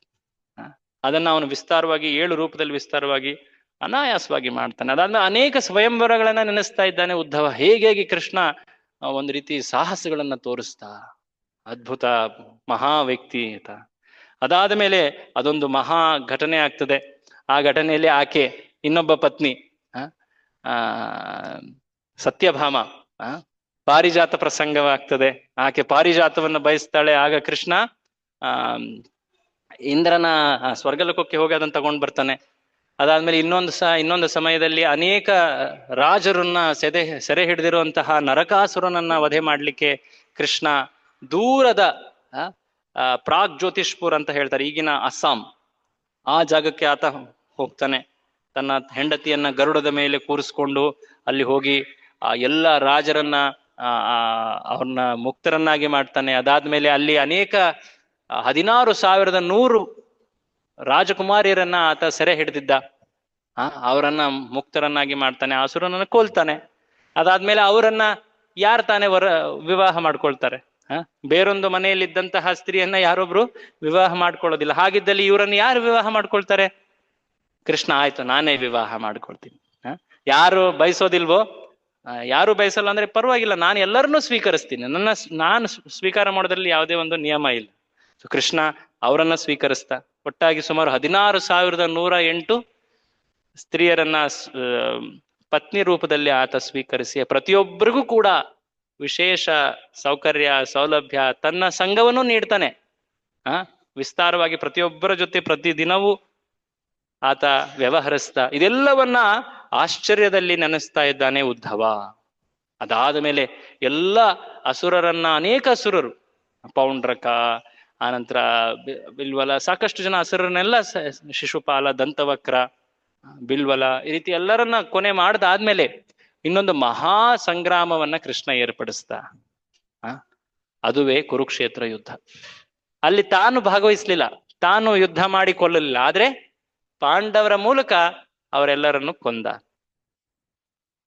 ಹೇಳ್ಬೇಕಂದ್ರೆ ಕೃಷ್ಣ ಇದನ್ನ ಬಯಸಿರ್ಲಿಲ್ಲ, ಆದ್ರೆ ಅವರು ಬುದ್ಧಿಮಾತು ಕೇಳಲಿಲ್ಲ. ಸೊ ಹಾಗಾಗಿ ಕೃಷ್ಣ ಆಯ್ತು, ಕಾಡ್ಗಿಚ್ಚಿನಂತೆ ನೀವೇ ಹೊಡೆದಾಡ್ಕೊಂಡು ಸಾಯಿರಿ ಅಂತ ಹೇಳಿ ಆ ಸಂಗ್ರಾಮವನ್ನ ಏರ್ಪಡಿಸ್ತ. ಎರಡೂ ಕಡೆ ಮಹಾ ಒಂದು ರೀತಿ ವಧೆ ಆಗ್ತದೆ, ಸಾಕಷ್ಟು ಜನರ ವಧೆ ಆಗ್ತದೆ. ಕೇವಲ 5 ಪಾಂಡವರು ಮಾತ್ರ ಉಳಿದಿದ್ರು, ಆ ಕಡೆ ಕೌರವರ ಕಡೆ ಒಂದು 3 ಜನ ಉಳಿದಿದ್ರು ಅಷ್ಟೇ. ಹೀಗೆ ಒಂದು ಮಹಾ ಸಂಗ್ರಾಮವನ್ನ ಏರ್ಪಡಿಸಿ ಎಲ್ಲ ಅಧರ್ಮಿಗಳನ್ನ ಈಗ ಕೊನೆ ಮಾಡಿದ್ದಾನೆ ಕೃಷ್ಣ. ಅದಾದ ಮೇಲೆ ಕೃಷ್ಣ ಯೋಚನೆ ಮಾಡ್ತಾ ಇದ್ದಾನೆ. ಈಗ ಒಂದು ಮಹಾ ಚಿಂತೆ ಆತನಿಗೆ ಕಾಡ್ತಾ ಇದೆ. ಶ್ರೀ ರಾಧಾ ವಿನೋದ್ ಜಿ ಕಿ ಜಯ, ಜಗನ್ನಾಥ್ ಬಲದೇವ್ ಸುಭದ್ರಾ ಕಿ ಜಯ, ಶ್ರೀ ನಿತ್ಯಾನಂದ ನಟವರ್ಗ ಗೌರ ಸುಂದರ ಕಿ ಜಯ. ಆ ಮಹಾ ಚಿಂತೆ ಏನು? ಯಾಕೆಂದ್ರೆ ಕೃಷ್ಣ ಈಗ ಸ್ವಲ್ಪ ಸಮಯದಲ್ಲಿ ಲೀಲೆಯನ್ನ ಕೊನೆ ಮಾಡಿ ವಾಪಸ್ ಹೋಗೋನಿದ್ದಾನೆ. ಆತನ ಏನ್ ಹೇಳ್ತಾರೆ, ಅಂತರ್ಧಾನದ ನಂತರ ಆತನ ಭಕ್ತರು ಹೇಗೆ ವರ್ತಿಸ್ತಾರೆ? ಅವರೊಂದು ರೀತಿ ಹುಚ್ಚರ ಆಗ್ತಾರೆ. ಕೃಷ್ಣನಿಗಿದು ಗೊತ್ತು. ಯಾಕೆಂದ್ರೆ ಎಷ್ಟು ಪ್ರೇಮ ಹೆಚ್ಚಿರುತ್ತೋ ಆಗ ವಿರಹದಲ್ಲಿ ಅಷ್ಟೇ ಹುಚ್ಚಾಗತ್ತೆ. ಸೊ ಆದ್ರೆ ಈ ವಿರಹ ಅನ್ನೋದು ಭೌತಿಕ ಅಲ್ಲ ನೋಡಿ. ಕೆಲವೊಮ್ಮೆ ಜನರು ವಿರಹದಲ್ಲಿ ಸತ್ತು ಹೋಗ್ಬಿಡ್ತಾರೆ. ಆದ್ರೆ ಕೃಷ್ಣ ಸದಾ ಪ್ರತಿಯೊಬ್ಬರಿಗೂ ಕೂಡ ಲಭ್ಯ ಉಳ್ಳಂತಹ ವ್ಯಕ್ತಿ. ಯಾಕೆಂದ್ರೆ ಪರಮಾತ್ಮನಾಗಿ ಹೃದಯದಲ್ಲಿದ್ದೇ ಇದ್ದಾನೆ. ಅದಲ್ಲದೆ ಭಕ್ತರ ಮೂಲಕ ಆತ ಎಲ್ಲರಿಗೂ ಲಭ್ಯವಾಗಿದ್ದಾನೆ. ಆತನ ವರ್ಣನೆಗಳ ಮೂಲಕ ಅದು ಸದಾ ಜೀವಂತವಾಗಿದ್ದಾನೆ. ಆದ್ರೆ ವಿಶೇಷವಾಗಿ ಕೃಷ್ಣ ತಾನು ವ್ಯಕ್ತಿ ರೂಪದಲ್ಲಿ ಲೀಲೆಗಳನ್ನು ಏನ್ ತೋರಿಸಿದ್ದ, ಅದನ್ನ ಕೊನೆ ಮಾಡಾದ್ಮೇಲೆ ತನ್ನ ಭಕ್ತರ ಆ ಉನ್ಮಾದವನ್ನ ಯೋಚಿಸ್ತಾ ಇದ್ದಾನೆ. ಆ ಉನ್ಮಾದದಲ್ಲಿ ನನ್ನ ವಿಶೇಷ ಭಕ್ತರಾದ ಯದುಗಳು, ಅವರು ಅತ್ಯಂತ ಒಂದು ರೀತಿ ಉನ್ಮಾದದಲ್ಲಿ ಪೂರ್ತಿ ಜಗತ್ತನ್ನ ನಾಶ ಮಾಡಿಬಿಡಬಹುದು. ಅದಲ್ಲದೆ ಕೆಲವರು ಆ ಯದುಕು ವಂಶದಲ್ಲಿರುವವರು ಒಂದು ರೀತಿಯ ಹೊರರೂಪದಲ್ಲಿ ಅಹಂಕಾರವನ್ನು ವ್ಯಕ್ತಪಡಿಸ್ತಾ ಇದ್ರು. ಅವರಿಗೆ ಒಂದು ಪಾಠವನ್ನ ಕೃಷ್ಣ ನೀಡಬೇಕಾಗಿತ್ತು. ಸೊ ಕೃಷ್ಣ ಒಂದು ಕಾರ್ಯದ ಹಿಂದೆ ಅನೇಕ ಪ್ರಯೋಜನಗಳನ್ನ ಪೂರ್ತಿ ಮಾಡ್ತಾನೆ. ಸೊ ಇದನ್ನ ಯೋಚನೆ ಮಾಡ್ತಾ ಇದ್ದಾನೆ, ಓ ಹೀಗೆ ಮಾಡ್ಬೇಕು ನಾನು ಅಂತ. ಸೊ ಕೃಷ್ಣ ಆಗ ಒಂದು ಸಿದ್ಧತೆಯನ್ನ ಮಾಡ್ಲಿಕ್ಕೆ ಪ್ರಾರಂಭ ಮಾಡ್ತಾನೆ. ಅದೇನು? ಅದುವೇ ಯದುಕುಲದ ನಾಶ. ಹೇಗೆ ಮಾಡಬೇಕು? ನನ್ನ ಕುಲದವರನ್ನ ನಾನು ಹೇಗೆ ವಾಪಸ್ ಕರ್ಕೊಂಡು ಹೋಗ್ಲಿ? ಅದು ಒಂದು ಹೊರರೂಪದಲ್ಲಿ ನಾಟಕದಂತೆ ಕಾಣಲಿ. ಅದುವೇ ಆ ಯದುಕುಲದ ಜನರೆಲ್ಲರೂ ಹೋರಾಡಿ ಪರಸ್ಪರ ಹೊಡೆದಾಡಿ ಅವರು ಅಂತ್ಯವಾದದ್ದಂತಹ ಲೀಲೆ. ಆ ಲೀಲೆಯನ್ನ ಈಗ ವರ್ಣಿಸ್ಲಿಕ್ಕೆ ಹೋಗ್ತಾ ಇದ್ದಾನೆ ಯಾರು? ಉದ್ಧವ. ಯಾಕೆಂದ್ರೆ ಪ್ರಶ್ನೆ ಅದೇ ಆಗಿತ್ತಲ್ವಾ ವಿದುರರದು. ಯದುಕುಲದವರು ಹೇಗಿದ್ದಾರೆ, ಕೃಷ್ಣ ಹೇಗಿದ್ದಾನೆ, ಅದೆಲ್ಲ ಕೇಳದಾದ್ಮೇಲೆ ಯದುಕುಲದವರೆಲ್ಲ ಹೇಗಿದ್ದಾರೆ ಅಂತ ಅವ್ರ ಬಗ್ಗೆ ಉತ್ತರ ಹೇಳಬೇಕಾಗಿತ್ತು. ಆದ್ರೆ ಇದನ್ನ ಹೇಳಲಿಕ್ಕೂ ಮುಂಚೆ ಆತ ಮತ್ತೆ ಹೇಳ್ತಾನೆ, ಓ ಆ ಕುರುಕುಲದ ಕೊನೆಯ ಕುಡಿಯಾದಂತಹ ಪರೀಕ್ಷಿತನನ್ನ ಕೊಲ್ಲಲಿಕ್ಕೆ ಅಂತ ಅಶ್ವತ್ಥಾಮ ಮುಂದೆ ಹೋಗಿದ್ದ, ಆತನನ್ನ ರಕ್ಷಿಸಿದ ಕೃಷ್ಣ. ನೆನಪು ಮಾಡ್ಕೊಳ್ಳಿ, ಬ್ರಹ್ಮಾಸ್ತ್ರವನ್ನು ಇದು ಮಾಡಿದಾಗ. ಅದಾದ ಮೇಲೆ ಯುಧಿಷ್ಠಿರ ಪರೀಕ್ಷಿತನಿಗೆ ರಾಜ್ಯವನ್ನ ವಹಿಸ್ಕೊಟ್ಟಿದ್ದಾನೆ. ನಡೀತಾ ಇದೆ. ಆದ್ರೆ ಆ ಕಡೆ ದ್ವಾರಕೆಯಲ್ಲಿ ಈ ಮದದಿಂದ ಉನ್ಮತ್ತರಾದಂತಹ ಕೆಲ ಯದುಗಳನ್ನ ಕೃಷ್ಣ ವಿಶೇಷವಾಗಿ ವ್ಯವಹರಿಸ್ತಾ ಏನ್ ಮಾಡ್ದ? ಒಂದು ವಿಶೇಷವಾದ ಯಜ್ಞವನ್ನ ಏರ್ಪಡಿಸಲಾಗಿತ್ತು. ಆ ಜಾಗದ ಹೆಸರು ಪ್ರಭಾಸ. ಅದು ದ್ವಾರಕೆಯಿಂದ ಸ್ವಲ್ಪ ದೂರವಿತ್ತು. ಇತ್ತೀಚೆಗೆ ನಾವು ಹೋಗಿದ್ವಿ ಕೂಡ, ಅಲ್ಲಿ ಇದೆ, ಈಗ್ಲೂ ಕೂಡ ಹೋಗ್ಬೋದು ನೀವು ಬೇಕಿದ್ರೆ. ಆ ಜಾಗದಲ್ಲಿ ಒಂದು ಮಹಾಯಜ್ಞವನ್ನ ಏರ್ಪಡಿಸಲಾಗಿತ್ತು. ಆ ಯಜ್ಞದ ನಂತರ ಅಲ್ಲಿ ಆ ಅನೇಕ ರೀತಿಯ ಧಾರ್ಮಿಕ ಕಾರ್ಯಗಳನ್ನ, ದಾನ ಧರ್ಮ ಎಲ್ಲವನ್ನ ಯದುವಂಶದವರು ಮಾಡಿದರು. ಅನೇಕ ಹಸುಗಳನ್ನ, ಅನೇಕ ಸಂಪತ್ತನ್ನ ಅವರು ದಾನ ನೀಡಿದ್ರು. ಅದಾದ ಮೇಲೆ ಯಾದವರು ಬ್ರಾಹ್ಮಣರಿಗೆ ಪ್ರಸಾದವನ್ನ ನೀಡಿ, ದಕ್ಷಿಣೆಯನ್ನ ನೀಡಿ, ಪ್ರಣಾಮವನ್ನ ಸಲ್ಲಿಸಿ, ಅವರ ಅನುಮತಿಯನ್ನ ತಗೊಂಡು ಅವರು ಪ್ರಸಾದವನ್ನ ಸ್ವೀಕರಿಸಿದರು. ಪೂರ್ತಿ ಯಜ್ಞ ಕಂಪ್ಲೀಟ್ ಆದ್ಮೇಲೆ ಆಗ ಅವರು ಒಂದು ವಿಶೇಷವಾದ ದ್ರವ್ಯವನ್ನ ಸೇವಿಸ್ತಾರೆ. ಆ ದ್ರವ್ಯದ ಕಾರಣದಿಂದಾಗಿ ಆಗ್ಲೇ ಸ್ವಲ್ಪ ಅಹಂಕಾರ ಇತ್ತು, ಹಾಗಾಗಿ ಅದು ಇನ್ನೂ ಹೆಚ್ಚಾಗ್ಬಿಟ್ಟು ಒಂದು ರೀತಿ ಮದದಲ್ಲಿ ಅವರು ಕೆಲ ಅಪಾರ್ಥಗಳ ಕಾರಣದಿಂದಾಗಿ ಹೊಡೆದಾಡಿ ತೀರಿದ್ರು. ಇಷ್ಟೇ ಹೇಳ್ಬಿಡ್ತಾನೆ ಉದ್ಧವ. ಯಾಕಂದ್ರೆ ಅದರ ಕುರಿತಾಗಿ ಅವನಿಗೆ ಹೆಚ್ಚು ಹೇಳಲಿಕ್ಕೆ ಬಯಕೆ ಇಲ್ಲ. ಈ ಲೀಲೆಯನ್ನ ಭಾಗವತದ ಇನ್ನೊಂದು ಭಾಗದಲ್ಲಿ ವಿಸ್ತಾರವಾಗಿ ಹೇಳಿದ್ದಾರೆ. ಅಲ್ಲಿ ಅದು 11ನೇ ಸ್ಕಂದದಲ್ಲಿ, ಕೊನೆಯ ಸ್ಕಂದದಲ್ಲಿ ಇದರ ವರ್ಣನೆ ಇನ್ನೂ ವಿಸ್ತಾರವಾಗಿ ಬರುತ್ತೆ. ಅಲ್ಲಿ ಈ ಪ್ರಸಂಗ ಬರುತ್ತೆ. ಏನದು ಪ್ರಸಂಗ? ಅಲ್ಲಿ ಕೆಲವರು, ಯದುವಂಶದ ಕೆಲವರು, ವಿಶೇಷವಾಗಿ ಸಾಂಬ, ಒಬ್ಬ ಯದು ರಾಜಕುಮಾರ, ಆತ ಕೆಲ ಹುಡುಗರ ಜೊತೆಗೆ ಅಲ್ಲಿದ್ದಂತಹ ಋಷಿಗಳ ಮುಂದೆ ಹೋಗಿ ಒಂದು ಹಾಸ್ಯ ಮಾಡ್ತಾನೆ. ಏನ್ ಹಾಸ್ಯ ಮಾಡ್ತಾನೆ? ಆತ ತನ್ನ ಹೊಟ್ಟೆ ಒಳಗಡೆ ಏನೋ ಒಂದು ವಸ್ತುನಿಟ್ಟು ಹೆಂಗಸಿನ ರೂಪದಲ್ಲಿ ಹೋಗಿ ಆ ಋಷಿಗಳಿಗೆ ಕೇಳ್ತಾನೆ. ಅವರಿದ್ದವರೆಲ್ಲ ಕೇಳ್ತಾರೆ, ಇವನಿಗೆ ಅಥವಾ ಈಕೆಗೆ ಯಾವ ಮಗು ಆಗತ್ತೆ ಅಂತ. ಒಂದು ರೀತಿ ಮರೆಮಾಚಿ ಅವ್ರನ್ನ ಒಂದು ರೀತಿಯಾಗಿ ಹಾಸ್ಯ ಮಾಡೋ ರೀತಿ. ಆಗ ಅವ್ರು ಹೇಳ್ತಾರೆ, ಗೊತ್ತಾಗತ್ತೆ ಅವ್ರಿಗೆ, ವಿಶೇಷವಾಗಿ ನಾರದರು ಎಲ್ಲರೂ ಇದ್ರಲ್ಲಿ, ಋಷಿಗಳಿಗೆ ಅಪಮಾನ ಮಾಡ್ಲಿಕ್ಕೆ ಹಾಸ್ಯ ಮಾಡ್ತಾ ಇದ್ದೀರಾ? ಓಕೆ, ಆದ್ರೆ ಇದ್ರ ಮೂಲಕ ನೀವೊಂದು ಪಾಠ ಕಲಿತೀರಾ. ಕೃಷ್ಣನೇ ಅವರ ಮೂಲಕ ಒಂದು ಶಾಪವನ್ನ ನೀಡಿಸ್ತಾನೆ. ಏನದು? ಅದು ಏನೋ ಅದರಿಂದ ಬರುವಂತಹ ಒಂದು ವಸ್ತು ಅದು ಪೂರ್ತಿ ನಿಮ್ಮ ಕುಲದ ನಾಶಕ್ಕೆ ಕಾರಣವಾಗುತ್ತೆ ಅಂತ ಹೆದರ್ ಬಿಡ್ತಾರೆ. ತಕ್ಷಣವೇ ಅವ್ರು ಓಡೋಡಿ ಹೋಗ್ತಾರೆ. ಆ ರಾಜ, ಯಾರ ರಾಜ ನೆನ್ಪಿದ್ಯಾ? ಉಗ್ರಸೇನನ ಬಳಿ ಹೋಗ್ತಾರೆ. ಆ ಉಗ್ರಸೇನನ ಬಳಿ ಹೋಗ್ತಾ ಇದ್ದಾಗ ಹೀಗಾಯ್ತು. ಏನದು? ಆ ಹೊಟ್ಟೆಯಿಂದ ಬಂದದ್ದು ಒಂದು ದೊಡ್ಡ ಕಬ್ಬಿಣದ ಒಂದು ಅಂಶ, ದೊಡ್ಡ ಗೋಲದ ರೂಪದಲ್ಲಿತ್ತು. ಆ ಉಗ್ರಸೇನ ನೋಡ್ತಾನೆ, ಏನಾಯ್ತಿದು ಅಂತ, ಎಂತ ದೊಡ್ಡ ತಪ್ಪು ಮಾಡಿ ಬಂದ್ಬಿಟ್ರಲ್ಲ ನೀವು ಅಂತ ಹೇಳಿ ಅದನ್ನ ಪೂರ್ತಿ ಚೂರು ಚೂರು ಮಾಡ್ತಾನೆ. ಚೂರು ಚೂರು ಮಾಡಿ, ಅದೇನೋ ಇದೆಯೋ ಬಂದಿದೆಯೋ ಗೊತ್ತಿಲ್ಲ, ಅದನ್ನ ಚೂರು ಚೂರು ಮಾಡಿ ಸಣ್ಣ ಪೌಡರ್ ಮಾಡಿ ಅದನ್ನ ಕಡಲಲ್ಲಿ ಹಾಕ್ಬಿಡ್ತಾನೆ, ಸಮುದ್ರದಲ್ಲಿ ಹಾಕ್ಬಿಡ್ತಾನೆ. ಓಕೆ, ಎಲ್ಲ ಮುಗ್ದೋಯ್ತಿಗೆ ಏನೂ ಆಗೋದಿಲ್ಲ ಅಂತ ಒಂದು ಇದರಲ್ಲಿ. ಆದ್ರೆ ಇದೇ ಮುಂದೆ ಅವರ ಕೊನೆಗೆ ಕಾರಣವಾಗುತ್ತೆ.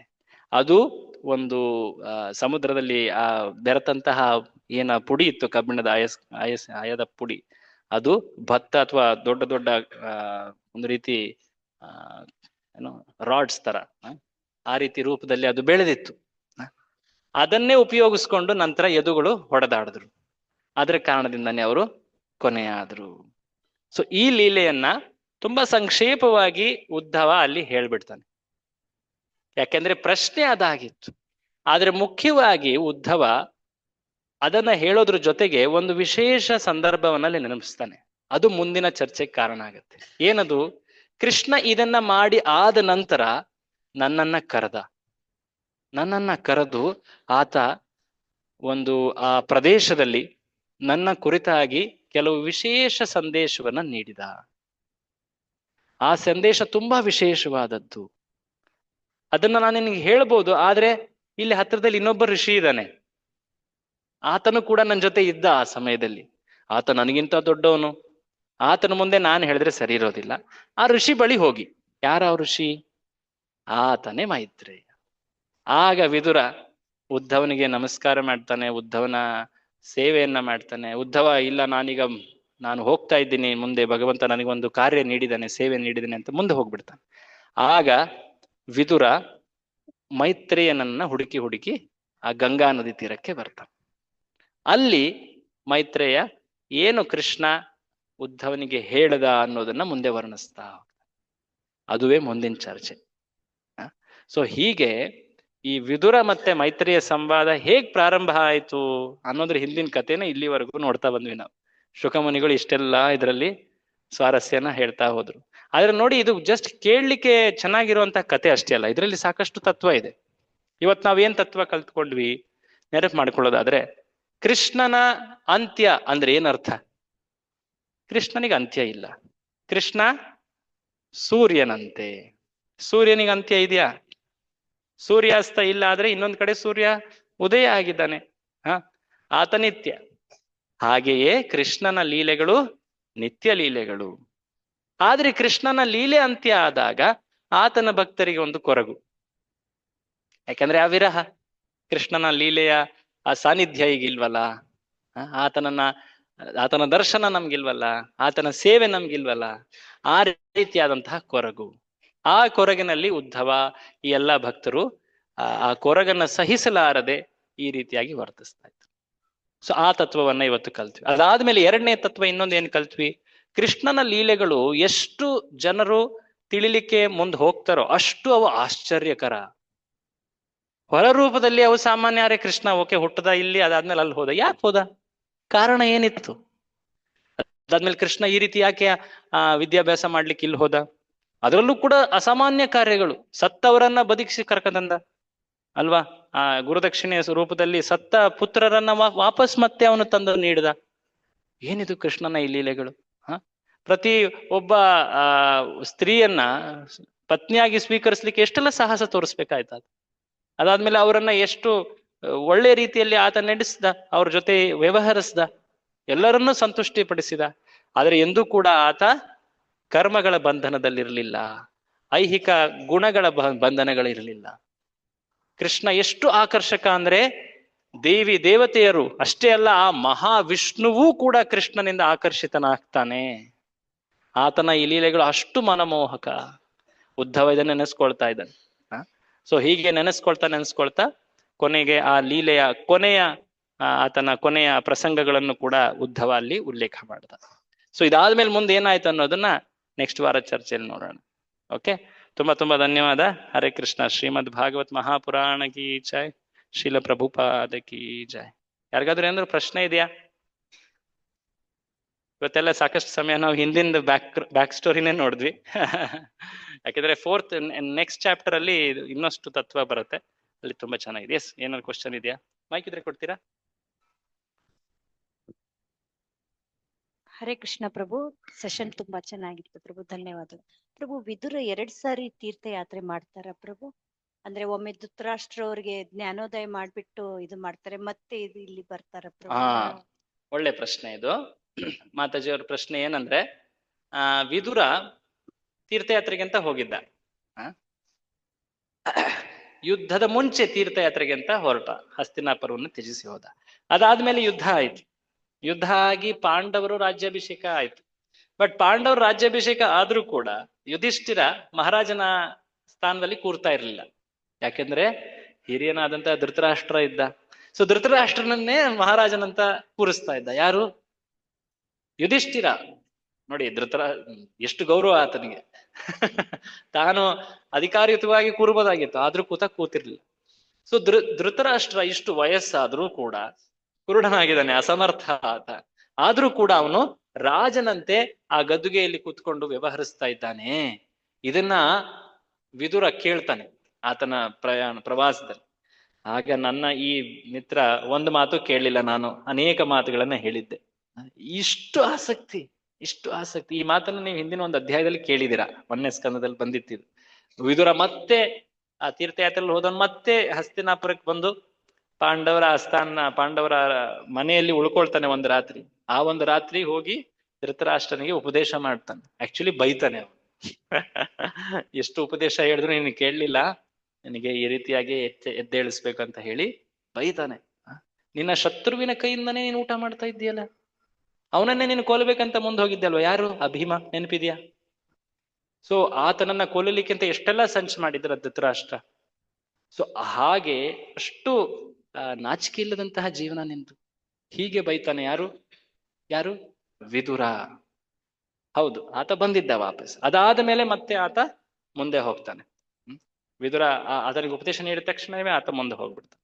ಅದಾದ ಮೇಲೆ ಆದಂತಹ ಪ್ರಸಂಗ. ಹರೇ ಕೃಷ್ಣ. ಇನ್ಯಾರಾದ್ರೂ ಪ್ರಶ್ನೆ ಇದೆಯಾ? ಹರೇ ಕೃಷ್ಣ. ಹಾ ಹೇಳಿ. ನನಗೆ ಇದೆ ಅಂತ ನನಗೆ ಅನ್ಸೋದಿಲ್ಲ. ಕೃಷ್ಣ ಪರಮಾತ್ಮನ ಈಗ ನೀವು ಹತ್ರ ಇಟ್ಕೊಳ್ಳಿ, ಹತ್ರ ಇಟ್ಕೊಂಡು ಹೇಳಿ, ಎಲ್ಲರಿಗೂ ಕೇಳಿಸುತ್ತೆ. ಕೃಷ್ಣ ಪರಮಾತ್ಮ ಇದನ್ನೆಲ್ಲ ಮಾಡಿದ್ದಾನೆ ಅಂದ್ರೆ ಮಹಾಭಾರತದ ಶುರುವಿನಿಂದ ಕೊನೆವರೆಗೂ ಏನ್ ಮಾಡ್ಬೇಕು ಅನ್ನೋದು ಅವ್ರಿಗೆ ಗೊತ್ತಿತ್ತು ಅನ್ನೋದಕ್ಕೆ ನನ್ನ ಇದು. ಯಾಕೆ ಅಂದ್ರೆ ಮಗು ಹುಟ್ಟಿದಾಗಲೇ ಕೂತಿನಿ ಬಂದು ಎದ್ದು ಅಂದ್ರೆ ಶಕಟಾಸುರನ್ನ ಕೊಲ್ಬೇಕಾಗಿ ಬಂದಾಗ ಕಾಲನ್ನು ಒದ್ದ ಅಂದ್ರೆ ಹೌದು, ಅವನ ಜ್ಞಾನ ಇರ್ಲಿಲ್ವಾ? ಇತ್ತಲ್ಲ, ಎಲ್ಲರಿಗೂ ಇತ್ತು. ಇದು ಒಳ್ಳೆಯದು. ಅಂದ್ರೆ ಇನ್ನು ಸ್ವಲ್ಪ ಹತ್ರ ಇಟ್ಕೊಂಡು ಹೇಳಿ, ಎಲ್ಲರಿಗೂ ಕೇಳಿಸ್ತಾ ಇದೆ. ರಾಮಾವತಾರಕ್ಕೂ ಕೃಷ್ಣಾವತಾರಕ್ಕೂ ಕಾಣೋದೇನು ಅಂದ್ರೆ ವ್ಯತ್ಯಾಸ. ರಾಮಾವತಾರದಲ್ಲಿ ಬರೀ ಮಾನವನಾಗಿ ವರ್ತನೆ ಮಾಡಿ ಹೇಗ್ ಬಾಳ್ಬೇಕು ಅನ್ನೋದನ್ನ ತೋರಿಸ್ಕೊಡ್ತಾನೆ. ಕೃಷ್ಣಾವತಾರದಲ್ಲಿ ಏನಾಗುತ್ತೆ, ಪ್ರತಿಯೊಂದು ಅವನಿಗೆ ಗೊತ್ತಿದೆ, ಮುಂದಿನ ಸ್ಟೆಪ್ ಏನು ಅನ್ನೋದು ಗೊತ್ತಿದೆ ಅವನಿಗೆ. ಅದರಿಂದ ಇದು ಅನ್ಡೆಸ್ಟಿನ್ಡ್. ಇವಾಗ ನೀವ್ ಹೇಳಿದ್ರಲ್ಲ, ಅವನು ತೀರ್ಥಯಾತ್ರೆಗೆ ಯಾಕೆ ಹೋದ, ಇದಕ್ಕೆ ಯಾಕೆ ಹೋದ, ಅದಕ್ಕೆ ಯಾಕೆ ಹೋದ ಅಂತ, ಇದು ಕೂಡ ಮೊದ್ಲೇ ಗೊತ್ತಿದೆ. ಕೆಲವೇ ಒಂದು ಇನ್ಸ್ಟೆನ್ಸ್ ಹೇಳ್ಬೇಕು ಅಂದ್ರೆ ಉಡುಪಿ ಮದುವೆ ಹೋಗ್ಬೇಕಾಗ್ಬೇಕು ಕಳಿಸ್ಬೇಕಾದ ಅದು ಕೂಡ ನಾನು ಅದು ಸುಭದ್ರಾ ಮದುವೆಗೆ ಹೋಗೋದಕ್ಕೆ ಮುಂಚೆ ತಯಾರಿಗೋಸ್ಕರ ಕಳಿಸ್ಕೊಟ್ಟ. ಇದು ಕೃಷ್ಣ ಪರಮಾತ್ಮನ ಪೂರ್ತಿ ಮಹಾಭಾರತನಾದ್ರೂ ತಗೊಳ್ಳಿ, ಭಗವದ್ಗೀತೆನಾದ್ರೂ ತಗೊಳ್ಳಿ, ಯಾವ್ದಾದ್ರು ತಗೊಳ್ಳಿ, ಇದನ್ನು ಸ್ವಲ್ಪ ನೀವು ಯೋಚನೆ ಮಾಡಿದ್ರೆ everything was predestined. There was nothing in the hands of anybody. ಇದು ನನ್ನ ಭಾಗವತದಲ್ಲಿ ತುಂಬಾ ಥ್ಯಾಂಕ್ಸ್. ಹರೇ ಕೃಷ್ಣ. ಭಾಗವತದಲ್ಲಿ ಇದನ್ನ ವರ್ಣನೆ ಹೇಗ್ ಮಾಡ್ಲಾಗಿದೆ ಅಂದ್ರೆ, ಕೃಷ್ಣನಿಗೆ ಭೂತ, ವರ್ತಮಾನ, ಭವಿಷ್ಯ ಇದೆಲ್ಲದರ ಜ್ಞಾನ ಇದೆ. ಭವಿಷ್ಯಾನಿ ಚ ಭೂತಾನಿ ಮಾಂತು ವೇದನ ಕಶ್ಚನ, ಭಗವದ್ಗೀತೆ ಒಂದು ಶ್ಲೋಕದ ಮಾತಿದು. ಅಂದ್ರೆ ಭವಿಷ್ಯ, ಭೂತ ಎಲ್ಲವೂ ಕೂಡ ನನಗೆ ತಿಳಿದಿದೆ ಅಂತ ಕೃಷ್ಣ ಗೀತೆಯಲ್ಲಿ ಹೇಳಿದಾನೆ, ಅವನಿಗೆ ಗೊತ್ತುಂಟು. ಆದ್ರೆ ಕೃಷ್ಣ ಎಷ್ಟು ವಿಶೇಷ ಅಂದ್ರೆ, ಪ್ರತಿಯೊಂದು ಜೀವಿಯ ಸ್ವಾತಂತ್ರ್ಯವನ್ನ ಆತ ಗೌರವಿಸ್ತಾನೆ. ಮತ್ತೊಮ್ಮೆ ಹೇಳ್ತೀನಿ, ಪ್ರತಿಯೊಂದು ಜೀವಿಯ ಸ್ವಾತಂತ್ರ್ಯವನ್ನ ಆತ ಗೌರವಿಸ್ತಾನೆ. ಆತ ಎಂದೂ ಕೂಡ ತನ್ನ ಉದ್ದೇಶ, ತನ್ನ ಯೋಜನೆಯನ್ನ ಒಬ್ಬ ಜೀವಿಯ ಮೇಲೆ ಹೇರೋದಿಲ್ಲ. ಆ ಜೀವಿಗೆ ಸ್ವತಂತ್ರ ಇಚ್ಛೆ ಯಾವಾಗ್ಲೂ ಇರುತ್ತೆ. ದುರ್ಯೋಧನನಿಗೂ ಇತ್ತು, ಧೃತರಾಷ್ಟ್ರನಿಗೂ ಇತ್ತು. ಅವರು ಬಯಸಿದ್ರೆ ಸದುಪದೇಶವನ್ನ ತಿಳಿದು ಅವರು ಒಳ್ಳೆಯರಾಗ್ಬೋದಾಗಿತ್ತು. ಕೃಷ್ಣ ಎಂದೂ ಕೂಡ ಅವರನ್ನ ಕೆಟ್ಟವರಾಗಿ ಇರಿ ಅಂತ ಎಂದು ಅವರಿಗೆ ಹೇಳಿರ್ಲಿಲ್ಲ. ಹಾಗಿದ್ರೆ ಆ ಉಪದೇಶ ನೀಡೋ ಉದ್ದೇಶ ಏನಿತ್ತು? ಕೃಷ್ಣ ಒಂದು ಬಾಹ್ಯ ರೂಪದಲ್ಲಿ ಎಲ್ಲರಿಗೂ ಒಂದು ಪಾಠವನ್ನು ಕೂಡ ಹೇಳ್ತಾ ಇದ್ದಾನೆ. ಶ್ರೀ ರಾಧಾ ವಿನೋದ್ ಜಿ ಕಿ ಜಾಯ್, ಜಗನ್ನಾಥ್ ಬಲದೇವ್ ಸುಭದ್ರಾ ಕಿ ಜಾಯ್, ಶ್ರೀ ಗೌರ್ನಿತಾಯ್ ಕಿ ಜಾಯ್.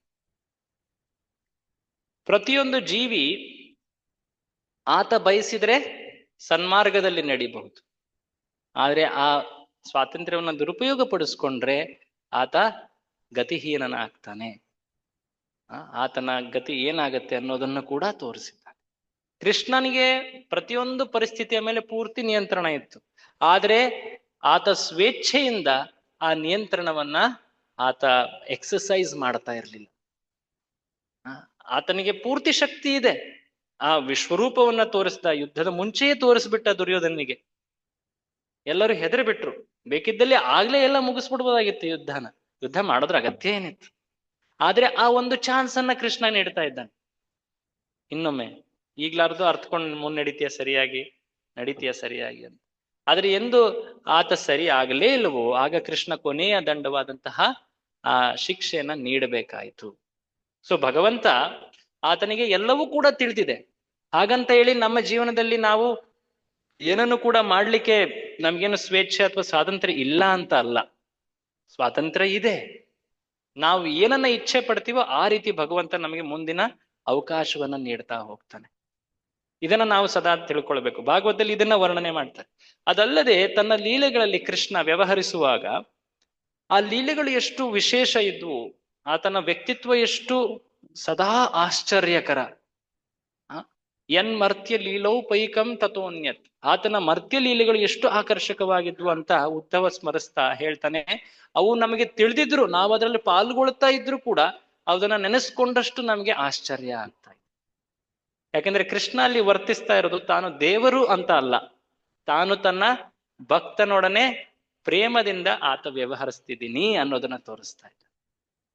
ಕೃಷ್ಣ ಆತ ಸರ್ವಾಂತರ್ಯಾಮಿ, ಸರ್ವಜ್ಞ, ಎಲ್ಲ ಕಡೆ ಎಲ್ಲ ಜ್ಞಾನವನ್ನೂ ತಿಳಿದವನು, ಸರ್ವಶಕ್ತ.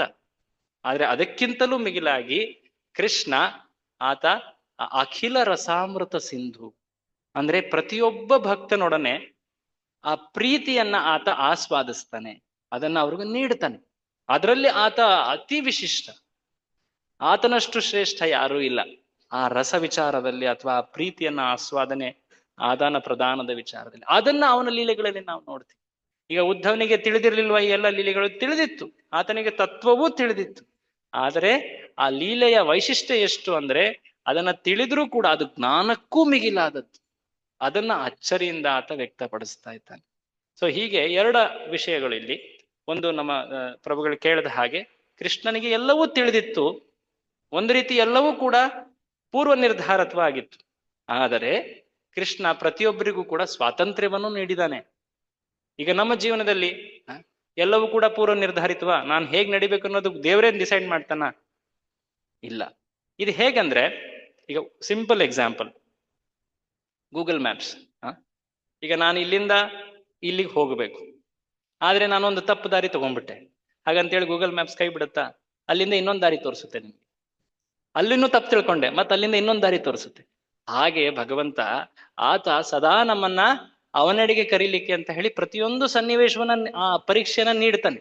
ಆ ಪರೀಕ್ಷೆಯಲ್ಲಿ ನಾವು ಸರಿಯಾದಂತಹ ಇಚ್ಛೆಯನ್ನ ವ್ಯಕ್ತಪಡಿಸಿದ್ರೆ, ಪೂರ್ತಿ ಸಫಲರಾಗ್ಲಿಲ್ಲದ್ರೂ ಓಕೆ, ಅಟ್ಲೀಸ್ಟ್ ಇಚ್ಛೆಯನ್ನ ವ್ಯಕ್ತಪಡಿಸಿದ್ರೆ, ಪ್ರಾಮಾಣಿಕರಾಗಿದ್ರೆ ಭಗವಂತ ಅಲ್ಲಿಂದ ನಮ್ಮನ್ನ ಮತ್ತೆ ಸರಿದಾರಿಗೆ ತರಲಿಕ್ಕೆ ಯೋಜನೆಯನ್ನ ಮಾಡ್ತಾನೆ. ಆತನ ಯೋಜನೆ ಅದು ಎಷ್ಟು ದೊಡ್ಡದು ಅಂದ್ರೆ ನಮ್ಮ ಸ್ವಾತಂತ್ರ್ಯವೂ ಕೂಡ ಅದರೊಳಗಡೆ ಇದೆ. ಹಾಗಾಗಿ ಭಗವಂತನನ್ನ ನಾವು ಜ್ಞಾನದಿಂದ ತಿಳಿಲಿಕ್ಕೆ ಆಗೋದಿಲ್ಲ. ಭಗವಂತ ಆತನ ಜ್ಞಾನ, ಆತನ ಸರ್ವಶಕ್ತಿತ್ವ, ಆತನ ಕೃಪೆ ಅನ್ನೋದು ನಮ್ಮ ಜ್ಞಾನಕ್ಕೂ ಮಿಗಿಲಾದದ್ದು. ಸೊ ಇದನ್ನ ಅಚ್ಚರಿಯಿಂದ ವ್ಯಕ್ತಪಡಿಸ್ತಾ ಇರೋದು ಉದ್ಧವ. ಸೊ ಹಾಗೆ ಭಗವಂತ ಎಷ್ಟು ವಿಶೇಷ, ಎಷ್ಟು ಶ್ರೇಷ್ಠ, ವಿಶೇಷವಾಗಿ ಆತನ ಆ ರಸ ಆಸ್ವಾದನೆಯ ಲೀಲೆಗಳೇನಿವೆ ಅವನ್ನ ಅವನು ಅಚ್ಚರಿಯಿಂದ ವ್ಯಕ್ತಪಡಿಸ್ತಾ ಇದ್ದ. ಹರೇ ಕೃಷ್ಣ.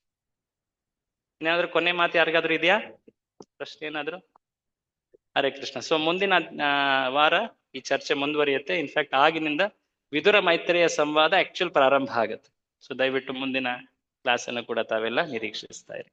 ಹರೇ ಕೃಷ್ಣ. ಶ್ರೀಲ ಪ್ರಭುಪಾದಕ್ಕೆ ಜಯ. ಹರೇ ಕೃಷ್ಣ. ಈ ಸುಂದರವಾದ ಪ್ರವಚನಕ್ಕಾಗಿ ನಮ್ಮ ಚೈತನ್ಯ ಪ್ರಸಾದ್ ಪ್ರಭುಗಳಿಗೆ ಒಂದು ಹರೇ